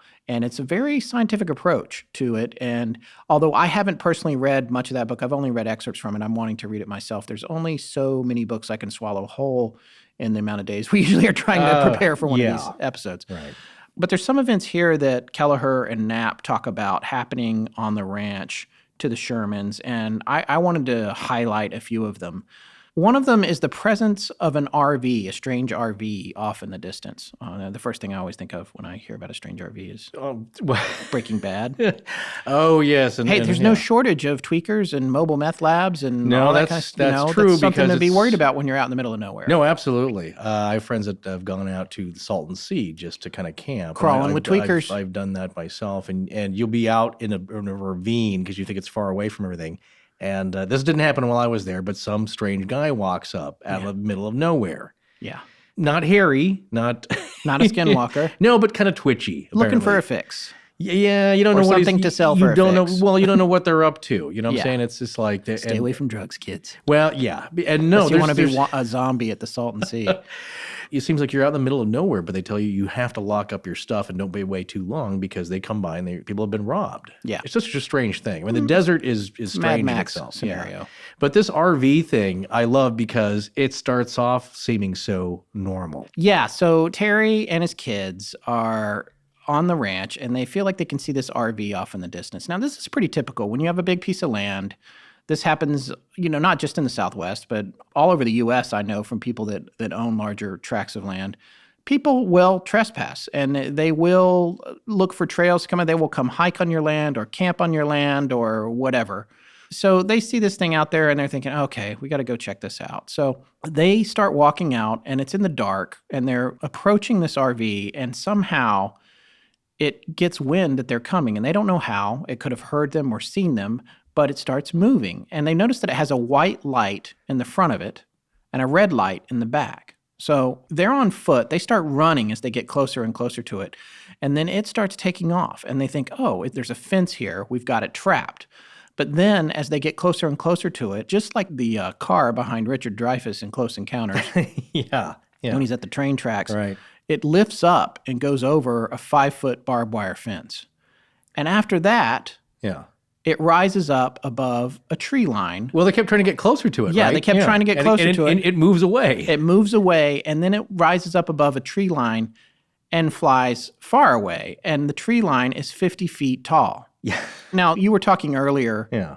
about Garth Meyers, who Yes. later became the podiatrist, who was the nephew that worked the summers on the ranch when it was Ken and Edith Meyers' ranch before the Shermans bought it. Right. At this particular time, Terry's nephew was on the ranch. So it was Terry's son and his nephew who had given chase with him of this RV that magically flew away. After that event, Terry's nephew's parents no longer let Terry's nephew come to the ranch. Oh, yeah. That's just one of those things that happened.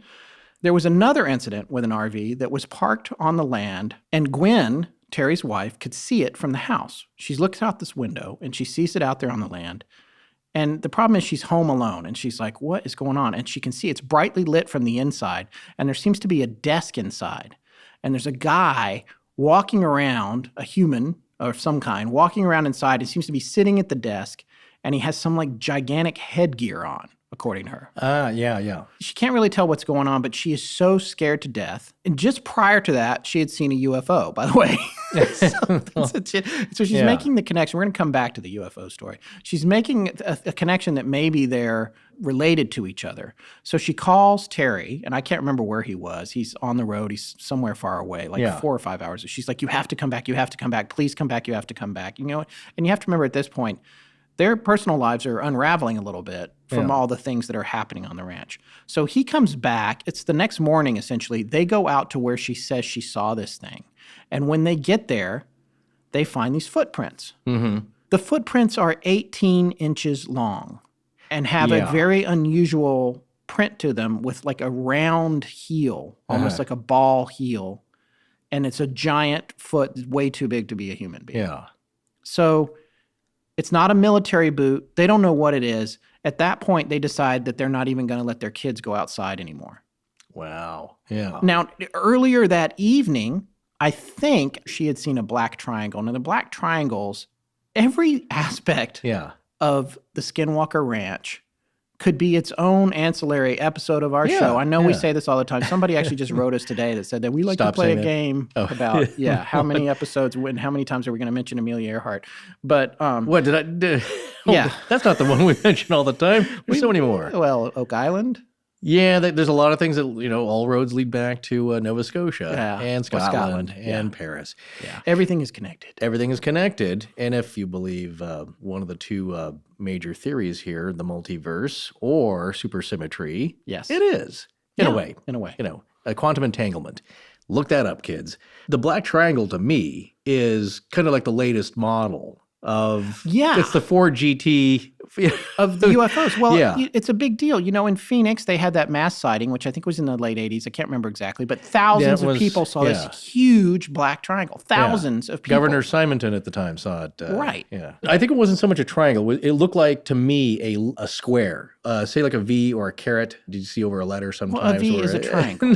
Well, it wasn't completed on the bottom. All right, a boomerang. But everybody saw this, and then they had lights. So, of course, that was a thing. It's like, well, it's just flares in unison. Yeah. That the Air Force was dropping flares. They all come out in a V shape, and it was in unison. And people were like, well, no, because it blocked out the sky between the orbs of light. Right. But in the black triangle case here, that is a very common thing. In fact, I was reading one of the articles here by Ken Lane, and he's writing for The All. But Ken Lane is the editor and publisher of the Desert Oracle publication, and he describes being in the area, driving up through there, and seeing that same thing. And it's a classic shape is a black triangle with a light on each of the corners underneath, and often a center light that glows or looks like it's emitting some kind of energy. Yeah. That's the classic sighting now, but that's been seen for a very long time. You don't really see the old saucer shape with the glass bubble on top and the green-headed man with the those antenna. have been seen. Those have been seen at the ranch. Exactly. Those have been seen. They don't seem to, those particular devices don't seem to care that they are retro. Well, from the 50s. It's cool to... Because people are still seeing them. Yeah, isn't that crazy? Yeah, but the other thing that they're seeing a lot at the ranch is what they call a sort of a miniature F-117, which is the stealth fighter, which everyone has seen now. It was classified forever. The Wobblin' Goblin. Yeah. Because it didn't fly very steadily. It was very hard to control. But we've all seen, well, we haven't all, but a lot of people that listen to the show have probably seen that plane. I don't even know what it's called, but it looks like a wing, like a bat wing. The B-2. Yeah, is that bomber? the B-2? Yeah, the stealth Yeah, it's B-2 the B-2 stealth yeah, bomber. the B-2 stealth bomber. And those things were being tested before they were acknowledged. Yeah. There's no question about that. But these things that people are seeing at the ranch, Gwen and Terry, and later other people, are small and dead silent and able to sit still in the air. Yeah, those are several qualities not found in any conventional military or even top secret military aircraft because they have to fly with a phrase that Scott likes all the time, ballistic motion. Yes. They're powered by jet engines still. They operate on lift. They need to go fast so that they can create a low pressure area on the tops of their wings. Yeah. Fluid dynamics, which sucks the wing up into the air and causes the plane to fly or stay up in the air. So you might say, if you saw one of these, like, well, that's just an F-117 out for maneuvers. But you have to realize that what people are seeing here in these miniature F-117s is that they don't exhibit ballistic motion. They hover. Non-ballistic motion. Yeah, they take off 90-degree angles, all kinds of crazy stuff. Make no noise and fly low. And the ones at the ranch seem to be looking for something on the ground. It's like they're scanning. Well, it's like they're drones, doesn't it? Does it sound like it? It does. Yeah. And that comes back to a whole nother theory. And like we said, people, in part one of this, these events, all these things that are happening are so all over the place. It's very hard to make this into a cohesive story. But we're storytellers. We like to tell stories. Well, there's a lot of mini stories here. There's a lot of mini stories. So just bear with us. I know we're kind of all over the place on this, but this is how this ranch is. This ranch doesn't care if you can't write a 3-act structure about it. Exactly. It just doesn't care. No, right. There's history, which we did get through, starting, if you clock it all the way back to the first human beings in the area, 10, 11,000 years ago, coming from the Bering Strait Bridge down to present day. And what I think are some of the more fun things is all these wacky stories. And again, yes, you may be wanting us to stick to some more defined narrative, but that is the narrative. That is the narrative. Is all of these strange things, these don't fit into one category. This isn't like a ghost story. We tell the ghost, the house is built in the 1820s and then this happened present day. All this stuff is happening all throughout. Who knows how far it goes back? 10,000 years maybe, and this is what it's culminated into today. Now we're just visiting. We're just visiting this story. Yeah, we're touching on things, and I just love hearing all these crazy, wacky things, because if this is something that somebody's telling you over a few beers at the bar or at the campfire, I'd be riveted. That's the one where, wait, what? What did you say you saw? That's crazy. You know what's a bummer? When you get stuck mid-metamorphosis to an otherworldly creature? I hate it when that happens. All covered in fur. Not too different from my real life situation, actually. TMI. I'm a hairy dude. Please, again. But with hairies, you'd never have to worry if you got stuck halfway between wolf and man, because you'd have everything you need to get totally cleaned up thanks to their Razor's 5 German-crafted blades with a flex hinge and lubricating strip. In fact, their Truman starter set should take care of getting you back to a smooth, hairless human face. So whether you're half human, half skinwalker, or half werewolf like Scott, forget about cheap, poorly made drugstore blades. Eliminate the middleman. And no, we're not saying eat him. We're saying take him out of the picture without violence by taking advantage of Harry's factory direct prices that are half the cost of the leading brand. Good shave, good price.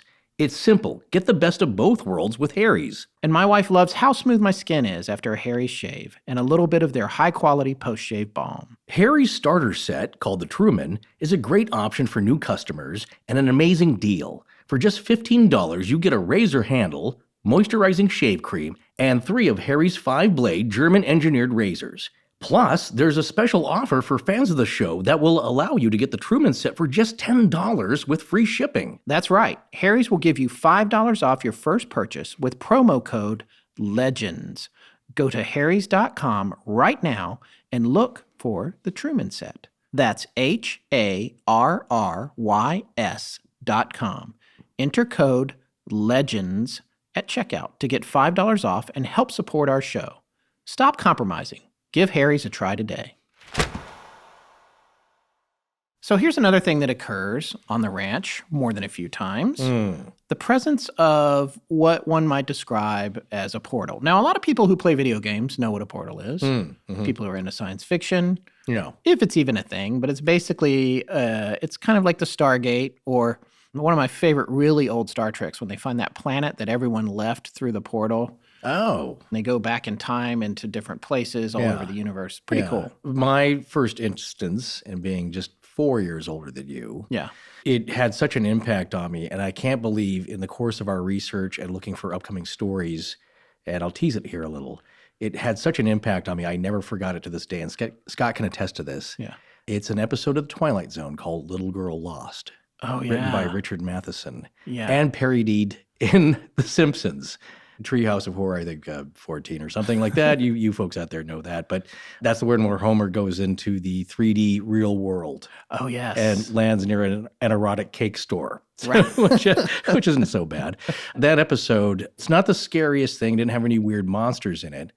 But what it opened up to me in my mind was that this could possibly exist. There's two things about it. One, is there another world beyond ours that's just a hair's breadth, a millimeter away, that is a whole other world? And what does that world look like? And they do show you in the episode. They show you what it looks like a little bit on the other side. Right. The other one is that the father in the story, whose little girl, he can hear her. And so can the wife. And of course, they're freaking out. They can't find her. They thought she rolled under the bed. He has a friend who's a physicist. And it's science to the rescue. That's Right. that's the other thing I loved about it. It's like Yes. I never minded going to the doctor because here we go. Somebody who's skilled in this is going to tell me what's wrong and how to fix it. Yeah. So they bring in a physicist and he removes the bed. They mark where the bedposts are. Oh, and yes. I remember this now. He marks Yes. off where this portal is. And he said, well, we don't really know Yes. what happens, but these things open up from time to time. The idea of it, to me, was fascinating and a little scary, but more fascinating than scary. Well, Yeah. maybe this is just the media preparing us for Well, an impending discovery. Remember the guy who went under the sink, the kitchen sink? The plumber came out in that was an ad, wasn't another it? house. Yeah, it turned out it was a It commercial. was a commercial, but but it became like an urban legend that this guy yeah, like, because people just ran crawled with it. through and came out in another house Yeah. in another like parallel universe or Well, something. here's another little aside. This, of course, all reminded me of the film The Mist, from the Stephen King story. Yeah. Of course, Hollywood and probably people's imagination all goes to the horrible things. But anything on the other side is horrible. Right. It all bleeds acid. It all wants to chomp your limbs off and tear you in two. Not to give everything away, but the army accidentally opens up a Stranger rift. Things. Yeah. So we're all fascinated Yeah. by it, and it's all the possibility of what's there. And of course, again, because it's more dramatic if it is horrible. Well, let's talk about these portals on Yeah. the ranch. Terry, at one point, he said that there was this orange ball of light that he would see in the sky at night. Yeah, about how big? It was distant, and it would be, I guess it would look to him Yeah. like it was not huge, Right. small, but big enough to be larger than a basketball. Yeah. It was hard to tell because it would be far away. Right. But it would open up in the middle. Yeah. Like almost like it had a tunnel to it or a window in it. Yeah. And he would see this thing at night, and when it opened up, do you know what he saw in the hole? Yes, and this is what I love about this little bit of story because it's crazy. Blue sky. Yeah. Daytime. Bright blue sky Yeah. on the other side. Now, he's seen this thing a couple of times. It's always in the same place. And we're going to talk a little bit about That's some interesting. possibilities there. Yeah. Mhm. He's seeing it in the same place over and over. At one point, he sees it open up, and at this time, it's dark inside. But there's something, he can see something coming, Yeah. like a darkness coming out of it. And as he's looking, I think at the time he was using a night vision scope. Yeah. He had some equipment by this point. Yeah, he did have some equipment, and he's looking, and this thing that comes out, he realizes that there's something coming towards him Yeah. rapidly, and it's getting closer and bigger and bigger and bigger, and then he takes the scope down just in time, and it's a black triangle, and it flies over his head and disappears. Wow. Came out of the hole in the sky. Yeah. So think about what it means to see blue sky. It's not like you're seeing the Earth's blue sky because the sun is on the other side of the Earth. It's nighttime there. So you're seeing blue sky, possibly from another dimension, right? Yeah. So Why that's well. Not on this ranch? Anything goes, yes. Yeah. No, but think about all the possibilities. You know If what's it's on a the other bright side? light, what? Curly's gold. No, the legend. Well, it's a legend. Come on, it's a legend of Curly's gold. Jack Palance. Yes, you guys will really have to look that one up. But I was thinking about this. So, like, what do you mean? Why would it be blue sky? Like, if you could punch a hole in the nighttime. Talk about a bad place to set up a dude ranch. Skinwalker Ranch? No. Oh, good. You don't want the city slickers coming out there trying to Well- learn how to rope cows that run into other dimensions. There's been no shortage of people. Again, we have to reiterate this. This is a good thing you brought this up. Do not go there. No. It is private property, and I don't know how many It's well legend guarded. trippers we have. Yeah, but visit the lovely town of Vernal. Yes. Visit the actual little towns around there, but don't try to go to the ranch itself seeing something weird. Because one, you're probably not going to actually see anything Nope. nowadays. But you will get familiar with the Bureau of Indian Affairs Yeah, and the they're local right police. there. Yeah, they're right there. They don't find that humorous. So, in any case, yeah, it's not a good place for people who don't really want to see anything like this. Yeah. And then there's a lot of people who do. Yeah, I'm a little bit of You're a right. You split don't- personality. Yeah, that's right. I do and don't. Yeah, I know. Well, you don't want it following you home, and then What would be okay with me is if you went and Yeah. then maybe periscoped it, Okay. and I could watch it live. well, I could do that. Okay, Yeah. there we yeah. go. No, I for And I'll myself, be in Salt Lake. again, You it's know not- where I could go? yeah. Sundance. I'll go to Sundance. That's to close Park by. City. Yeah. But we were talking about, you were comparing this to Greyfriars, and you said I said, well, I would go there. And Would you spend the asked me night why. on the ranch? Yeah, on the ranch, sure. No, we're going to talk about some of the other events before but you this agree is, to that. Okay, you were making fun of me because it's like, well, nothing ever happened. I believe nothing will ever happen to me. Yeah. It's sort of like that in that I don't believe that I'm exceptional or beyond risk or beyond something happening to. It just usually doesn't Right. for me. So I'd be the one guy that goes there like, nothing happened. Yeah. So when I hear these stories of like, well, I was there 2 years and nothing weird happened. I You get and that. Garth. Yeah, I know. I get that. But I hold open the possibility that weird things could happen there. Yeah. Yeah. Well, moving on from the portal stories, I want to Mm-hmm. address a few other things here.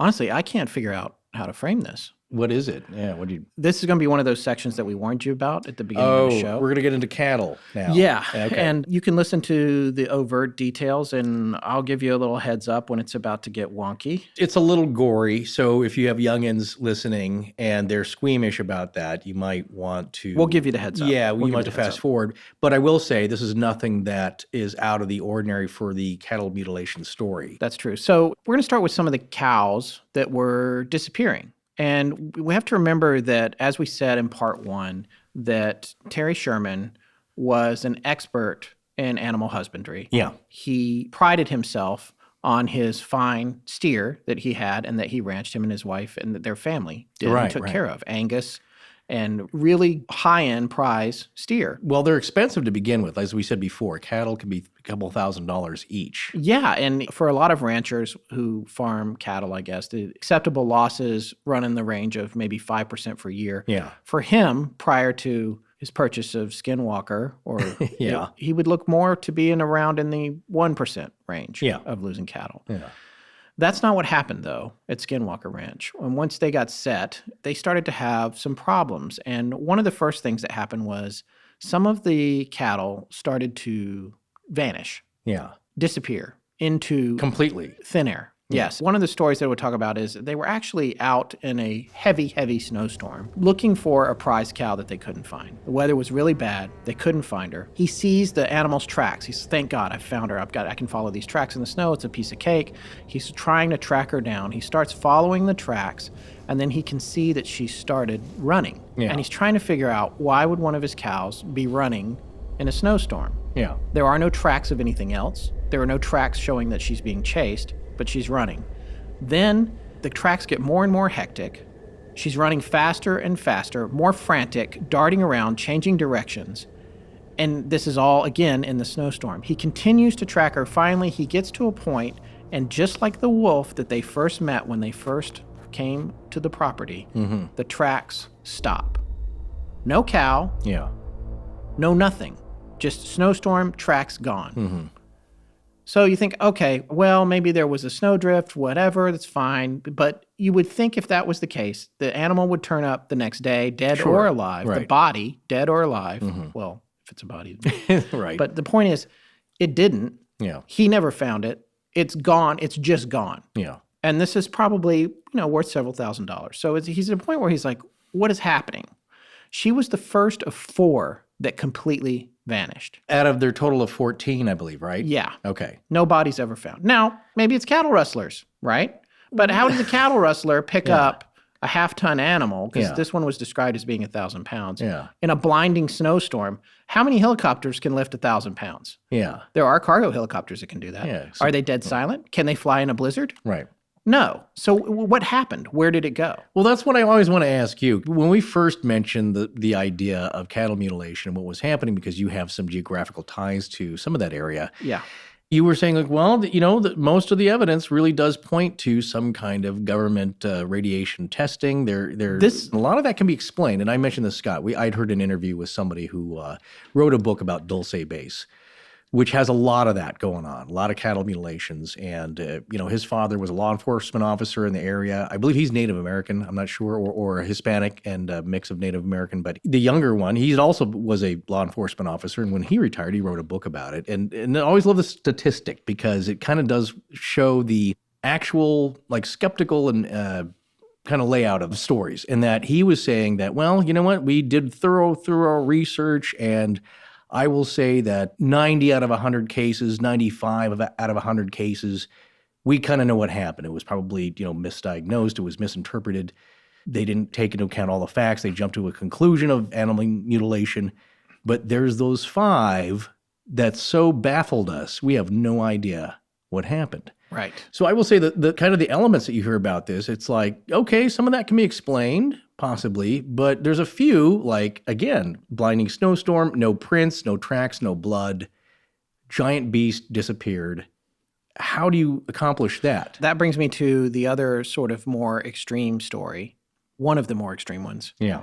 In this story, Terry and his son were out in a heavy, heavy rainstorm.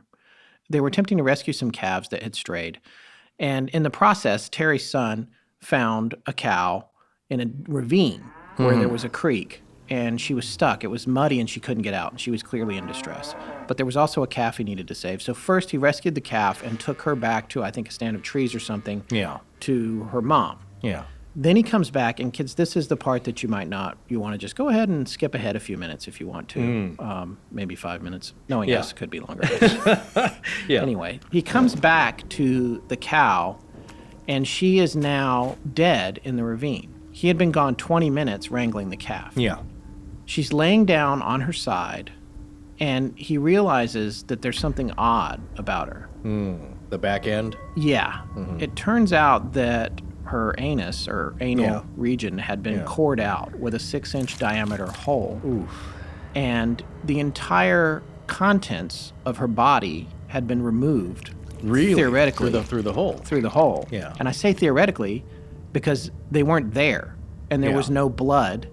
The cow was dead and empty and not a drop of blood going into the stream in the ravine. Wow. See? 20 minutes, that's what that took. Yeah. The animal was alive and well, in a panic, but alive and well. And the hole in the posterior of the cow was a perfect circle. Yeah. So this is cattle mutilation. It happens in all different kinds of ways. And Skinwalker Ranch isn't the only place that it happens. It's been going on for a long, long time, all the way back easily to the 70s, and in some cases further back. With always the same elements of the crime, you could say? All of the same a lot of the times, things are signs? different. Yeah, there's a lot of different kinds of things that happen, and we're going to talk about this in much more detail in part 3. Yeah. And then we're also going to be doing a dedicated episode on cattle mutilation in the first quarter of 2017. And I say that because I have family friends that have a ranch at ground zero for this, pretty close to the 38th parallel in southern Colorado, which is where the bulk of them are focused in the latitude they're focused on in North America. And Colorado is a particular hotspot and has been for a very long time. And I have some friends there with a ranch. What are they still needing to learn from these cows that that's a good can't question. figure out? Jacques Vallée, who we referenced in the Delphus Ring story, he had some cases that he said he could date back to, guess where? Scotland. Yes, that's right. Yeah. As far back as 1890. Wow. Okay. So these things have been going on for a long time, and there were other more severe mutilations that we're going to talk about in the future. Yeah. But the point is, both of these cases where the first one where the cow disappeared was in the blizzard. This was a heavy rainstorm. Yeah.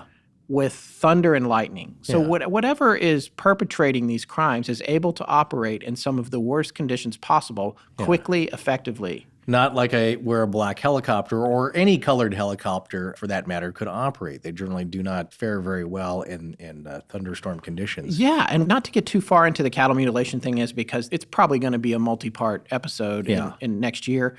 But people have described what they call as black helicopters. Yeah, that being has present. been seen, right? That's an element that goes along with this legend, you could say, that they're the silent type black helicopters, but they are still helicopters. Yeah. Right? Yeah. Well, supposedly. Yeah. Kelleher and Knapp put forth a theory. That these are fake helicopters? Exactly. Yeah. Like, And it's a helicopter, folks. Nothing to see here. We're it's just a a couple of gray helicopter aliens that out makes for... no noise Yeah. or looks like a helicopter, except it doesn't have any rotors. Yes. Which you can't Same see anyway, thing really. with the F-117, the tiny Yeah. F-117. Are these things all just aliens pretending to be something else? Yes, so they won't be noticed? I'm not a man in black. I'm just I've got a very old-fashioned sense of hat style. Yeah.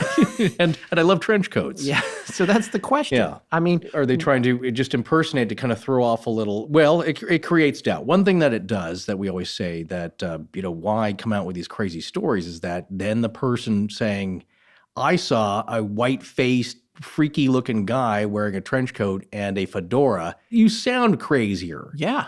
So it does throw a little shade that way. It does make it seem more crazy and impossible. Like I saw a tiny little F-117. Yes. But also it's recognizable. Right. You know what I'm saying? It's just weird. It It's looks man-made almost, Yeah. except it's missing a critical component Yeah. that a helicopter has, like blades. like blades.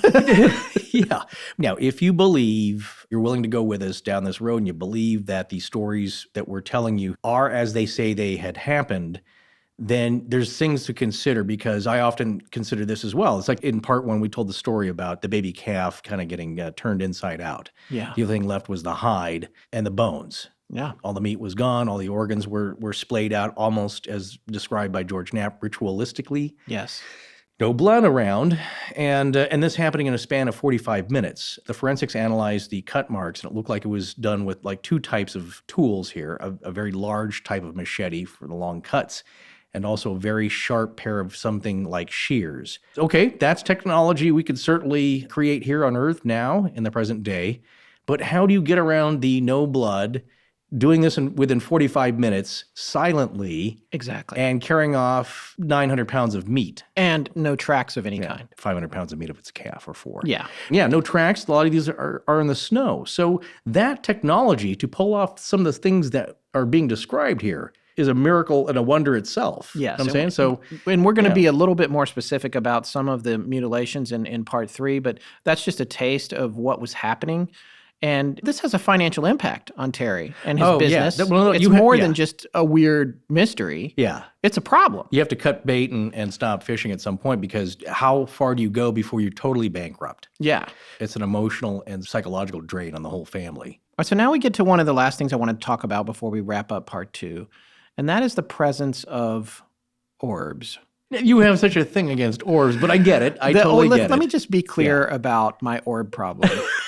All right. I'll say it is. First of all, the orbs I have problems with The dust are orbs. dust orbs Okay. on camera lenses. If someone sends me another orb on a camera lens, that it is not a ghost. Now, Yeah. sometimes you will see things flying around exhibiting very unusual behavior that, for lack of a better word, have to look like orbs because, due to depth of field, whatever they are, however far away they are, they're going to appear blurry. Yeah. Because they're not at the right focal length for whatever lens is trained on them. However, there's other orbs that appear to be intelligent and have more definition to them than just a soft, fuzzy glow on a bad picture. Right. And these ones exhibit non-ballistic motion, as you said, one of my favorite terms. Yeah.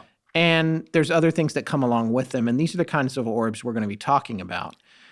I am not talking about pictures of dust on the ranch. No, we're going to be very clear. These aren't just observed on photos after the fact, digital photos. By the way, I hate to interrupt, but Yeah. as a person who currently owns 4 security cameras at my house, I would like to say that every ghost at a gas station trying to get gas is a bug crawling on a security camera lens. Yeah.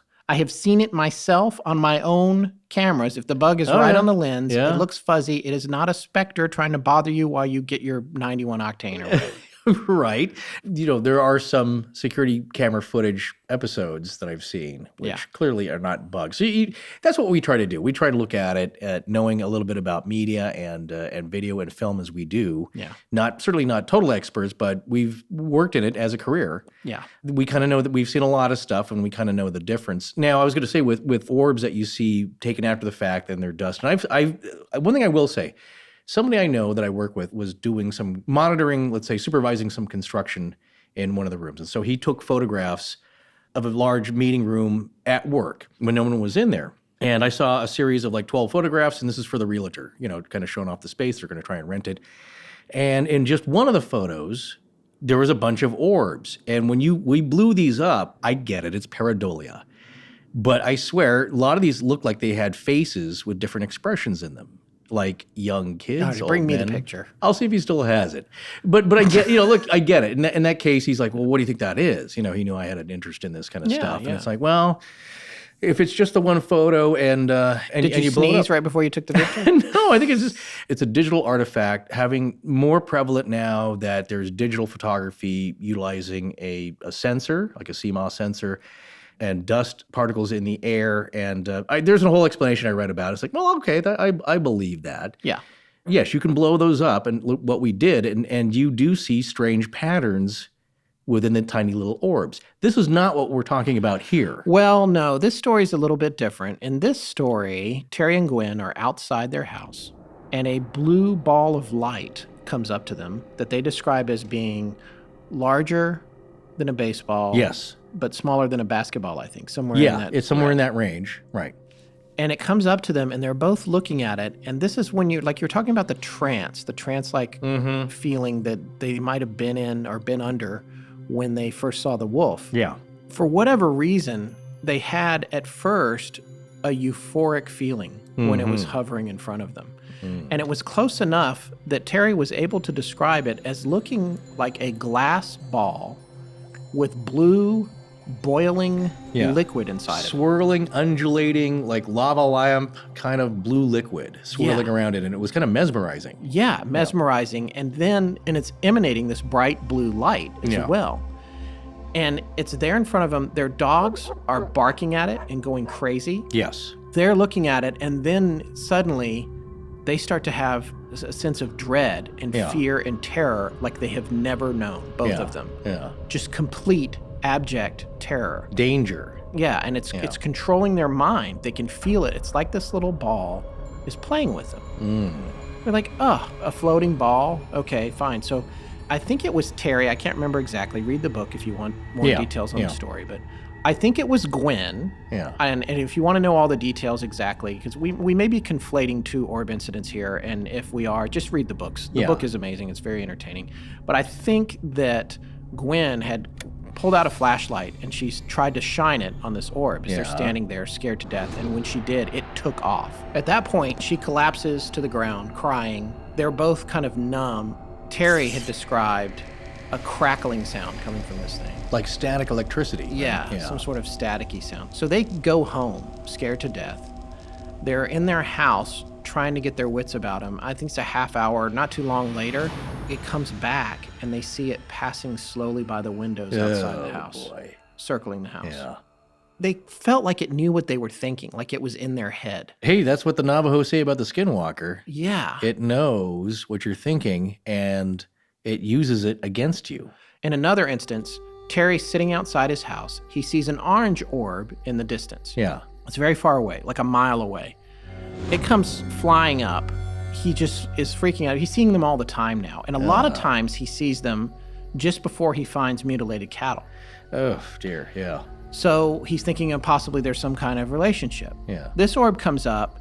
He sends his dogs out to chase it. He's got these 3 blue heelers that he loves. And the blue heelers go after the orb. They're trailing this thing, and it takes them down over like a little rise and into a copse of trees. Again, this is a section that you might want to skip depending on how you feel about whenever dogs. Scott says copse of trees. Copse of trees. Beware. Yeah. Yeah, I think he down- felt bad because he did encourage the dogs, He encouraged them to go get it. after. They were some of his favorite ranch dogs. He hears them barking and yelping, and he's kind of headed in that way. Yeah. And then he hears a real pronounced kind of yelp. 3 yelps. Yeah. And then silence. And he's so wigged out at this point, he can't bring himself to go check it out. No, he goes back to the ranch. Yeah, he goes back to the ranch. Yeah. Plus, it's night. I mean, it's nighttime. Yeah, it's dark. Yeah. So this is what happens when you mess with these things. And he's not sure what actually happened to the dogs, but he goes out the next day and he finds 3 what are described as... circular patches of flattened grasses. Yes, Yeah. with a burnt, greasy, black blob in the middle of it. Yeah. Which, Never saw the dogs again. No. It would seem that in this case, this orange orb liquidated his dogs. Incinerated them. Yeah.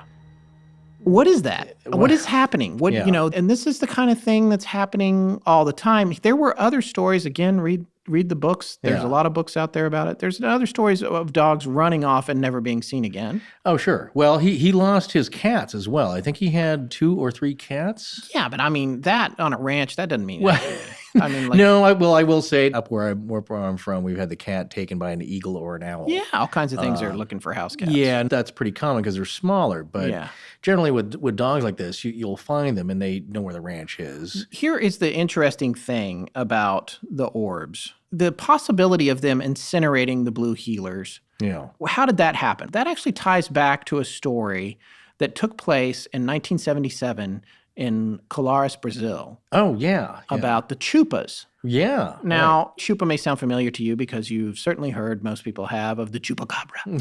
Chupacabra. Which is the goat sucker. Yeah. Cabra meaning goat, chupa meaning sucker. There's chupa chups, which are just lollipops. Well, I don't know about that. I didn't know that. I don't know why I said just then. Probably haven't broken open a piñata in some time. Yeah. No, but the chupas were also named for being suckers, and I'll tell you about this. So in 1977, there's a series of sightings of these crafts in Brazil that the locals called chupas.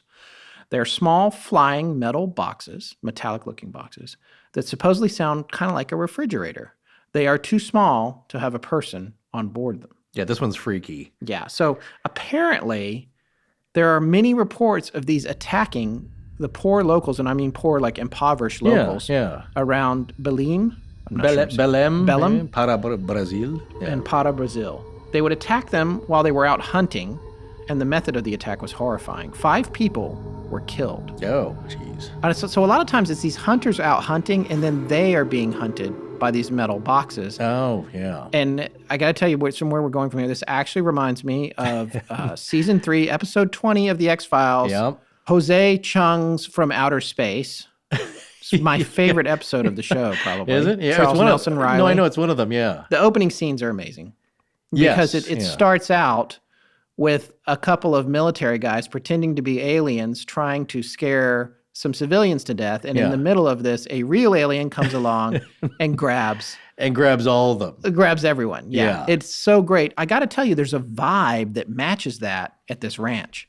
Well, not only that, before I forget, here's a parallel because I had just recently watched it. We just discussed it. I hadn't seen it probably since it came out. Yeah. But it's on Netflix. And so I searched for it and found it and immediately watched it that night, which is the great thing about on demand, like the great courses, boom, whenever you want. So, but I just watched it, and when I realized how the story is, it parallels the one we're telling now, in that the main narrative force, and you would say it's a gimmick, but it's a mechanism. It's called the unreliable narrator. You don't know who's telling the truth because it's a singular story of this one incident happening from a lot of different viewpoints that Charles Nelson Riley is trying to nail down to write into a book. It's like Rashomon. Yeah, right. It's all these different. It's like, well, who's telling the truth? Who's lying? And some things match up, and some things come to pass. And what I love about it is, like one person describes Fox Mulder as seeing the dead body and shrieking, ah! Like it's not characteristic of Fox Mulder. Yeah. And then also Dana Scully has a very non-characteristic behavior as tough gal. You know? So but you hear these people, and then some things play out and some things don't. So in connection to this story, yeah, we're hearing a bunch of different stuff. We're not totally sure if all the details are correct. But there's so many of them, and they're so varied, and they're so crazy that you're just going to have to pick your own thread. And this is the thing about the chupas. The way that the method that they attacked these poor people is that they shot this beam of light that was only a few centimeters across, like 7, 8, 10 centimeters across, I guess.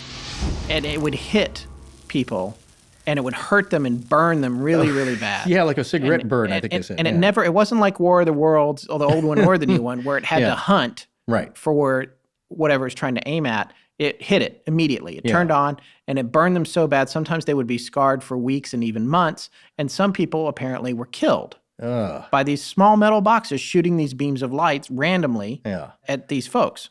And they said it felt like tiny pinpricks or like a cigarette burn. Which Jacques Vallée, I think, said was consistent with microwave energy. Yeah. Some of them felt like it was extracting blood somehow from their bodies. Oh, hence the term chupa. Chupa. Yeah. Right. So they're like the small flying metal boxes that sound like refrigerators shooting people. One guy survived briefly, only to be completely insane with terror, which is not too different from what Terry and Gwen described when they encountered the orb. Right. And he had just total terror, and then he died a few days later. So Vallée, who we were talking about again in the Delphus case, the famous investigator, he apparently documented 35 people that were attacked by chupas during this wave in 1977.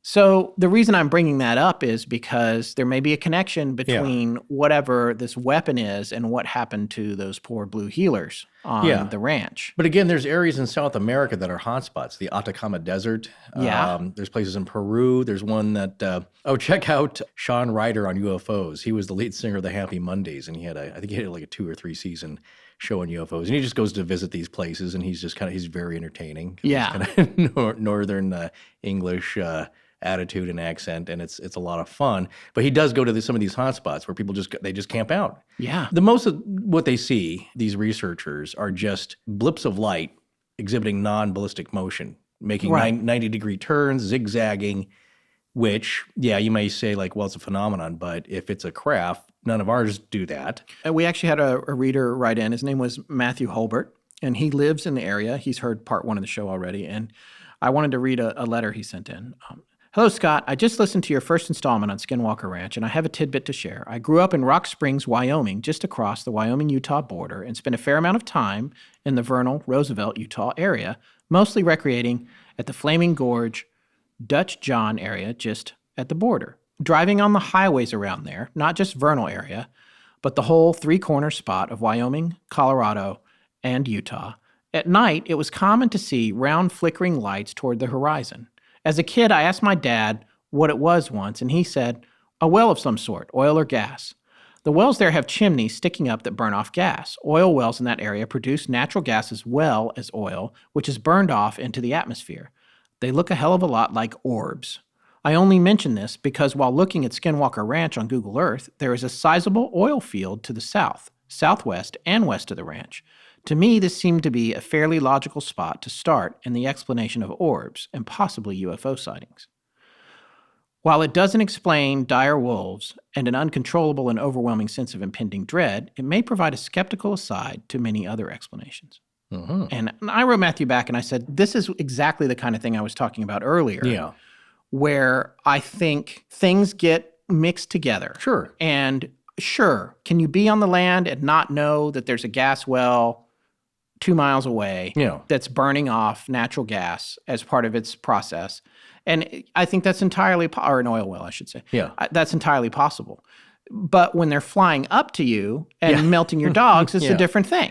Right, exactly. It depends on whose story is being told, who saw it, and what they're describing, and all the elements of their own story. Right, and he agreed with that, by the way. I'm not calling him out here. Oh, no. He was totally open-minded about this. Because look, we believe also not every one of these stories is a blue death-dealing orb. Yeah. These all aren't the same thing. You're going to get some of that, and probably a lot of it is just diagnosed. It's misidentified phenomenon, man-made or natural. And looking at the big picture here, let's recap everything that's happened at the ranch, or everything that we think's happened. We think we got this house that's got all these deadbolts because the prior owners were scared to death of something coming in or out of the house or having its way with the house. Well, poltergeist activity, which was ruining a lot of dishes. Yeah, as well as the salt and pepper and the cabinets. Even the person who said there was nothing strange going on there with the prior owners admitted that the cabinets had locks on them. Yes, he did see. He said that they were on the inside too, which is weird. I believe he said the only place that he noticed them were on the kitchen cabinets inside. Right.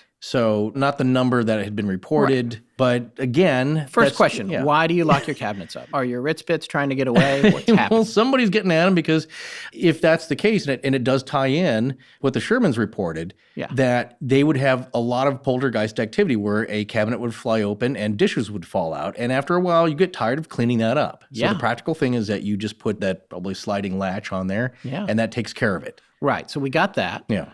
We've got giant wolves. Yes, reported by a lot of different people. We've got huge black serpents drowning people in a nearby reservoir. Sure, why not? We've got all kinds of local activity. I actually almost forgot this email that we got from another listener, Paul Workman. Oh, yeah. And he had sent us an article suggesting that UFOs themselves might be living creatures of some kind, which is actually... That's an interesting idea. Pretty fascinating. Yeah. And it talks about deep sea life and the relationship between... Oh, USOs? Well, no, it talks about the relationship between, like, the cuttlefish, which can camouflage itself and appear to be... And this is something that's going to come up. Get ready, because in part 3, we're going to talk about the predator camouflage that is turning up on the ranch. That's right. And when I say that, I mean, if you saw that movie, that's what people are seeing.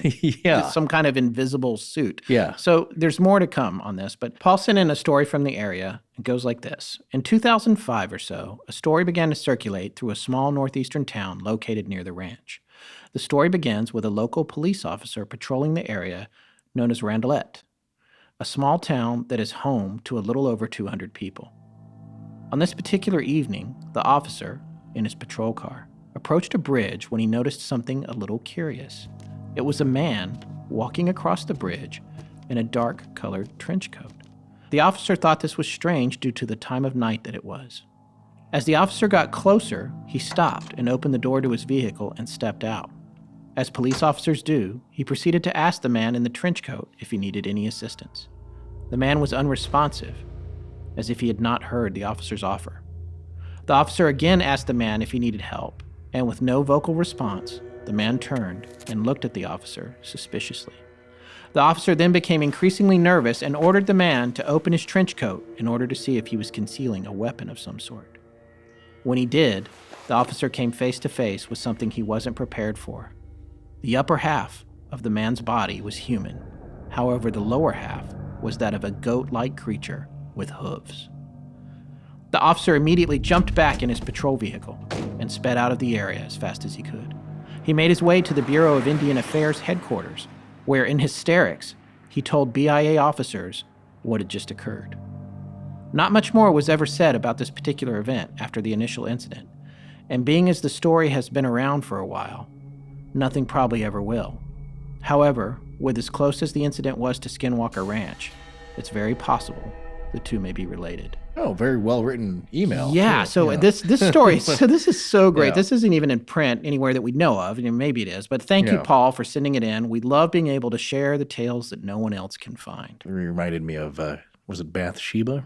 She, as reported, visiting the temple, and when she stepped over kind of a little stream that ran through the temple, I guess like maybe a koi pond or something, people noticed she had hooves for feet. That's just a rumor, but that's, going back to biblical times. So. Well, that was 2005, by the way. That's like after everything we've been talking about. That's true. This stuff is still happening. Yeah. That's the point. Yeah. It's still going on. That's emerging, though, a very old as time, as old as people, legend of, what has primitive man always drawn on the cave paintings? Animals. Yeah. We revere animals. It's always been part of our stories. We love them. We take care of them. We eat them occasionally. A lot of people do. That has always been a running theme. But here, what's amazing, it's still going on today. These hybrid kind of stories, and that's one aspect of the Skinwalker story that makes it stand out from other things. Right, and that comes back to the things we were talking about. We were talking about the two wolves smoking cigarettes. One of my favorite, just kicking back, having a butt. Having cigarettes. We talked about the newspaper delivery woman with the thing running along next to her van trying to steal her baby. We talked about the highway patrolman. Here's another thing. It's a little disturbing, so cover your children's ears. That part of the power and of the Skinwalkers to use potions and black magic, and one of the most common things, and I believe mostly maybe with the Navajo legend, is that how do you become one? The path is that you first try and commit some very huge taboo within the tribe, like killing a sibling. That'll do it, or killing a parent. So you commit some atrocity that is just abhorrent.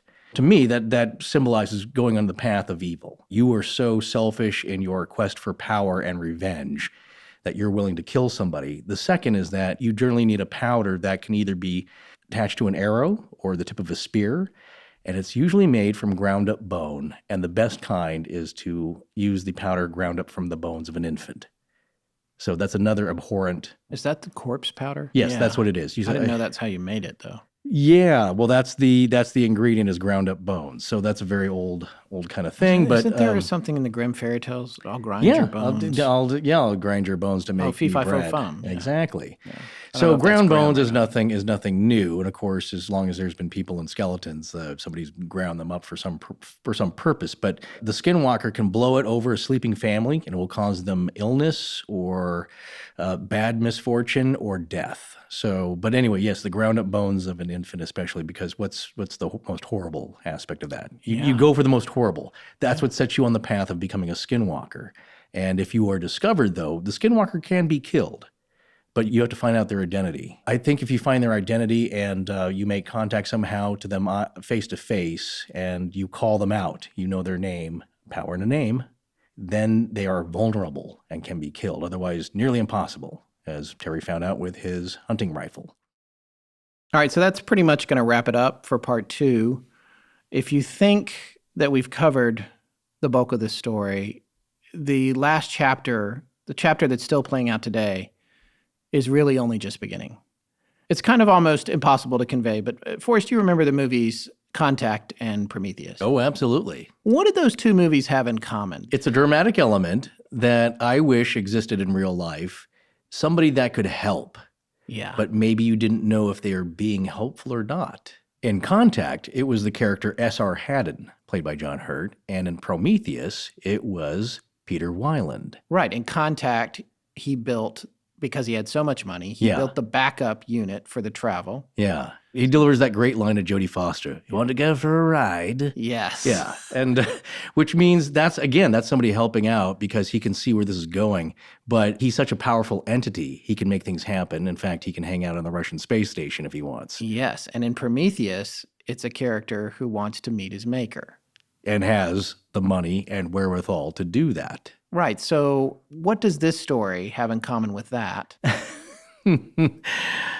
Well, I don't know. Is it a benefactor of sorts? It is a secretive billionaire who lives in Las Vegas. Yeah. Much like Howard Hughes did. Boy, this is more sounding like a Bond movie now. Yes. Diamonds Are Forever. Who is the current owner of Skinwalker Ranch.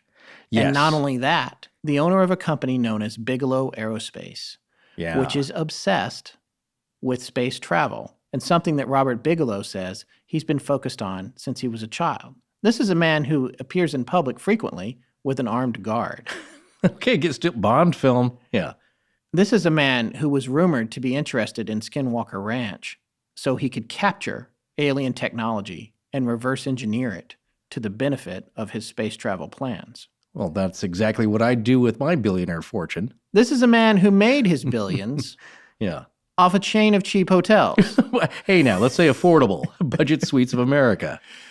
This is a man whose company sent a $20 million inflatable habitat module to the International Space Station in April of this year for a 2-year test. Yeah, he's the real deal. Well, he's a real guy. This is the current owner of Skinwalker Ranch.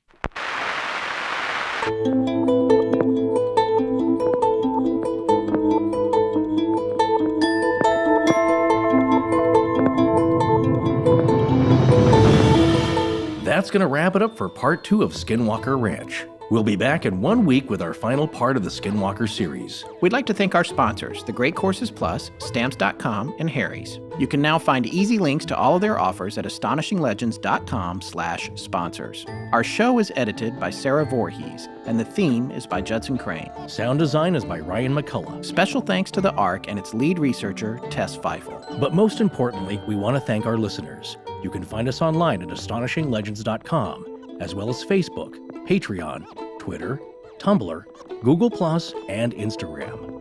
Copyright Scott Philbrook. and Forrest Burgess. Good night.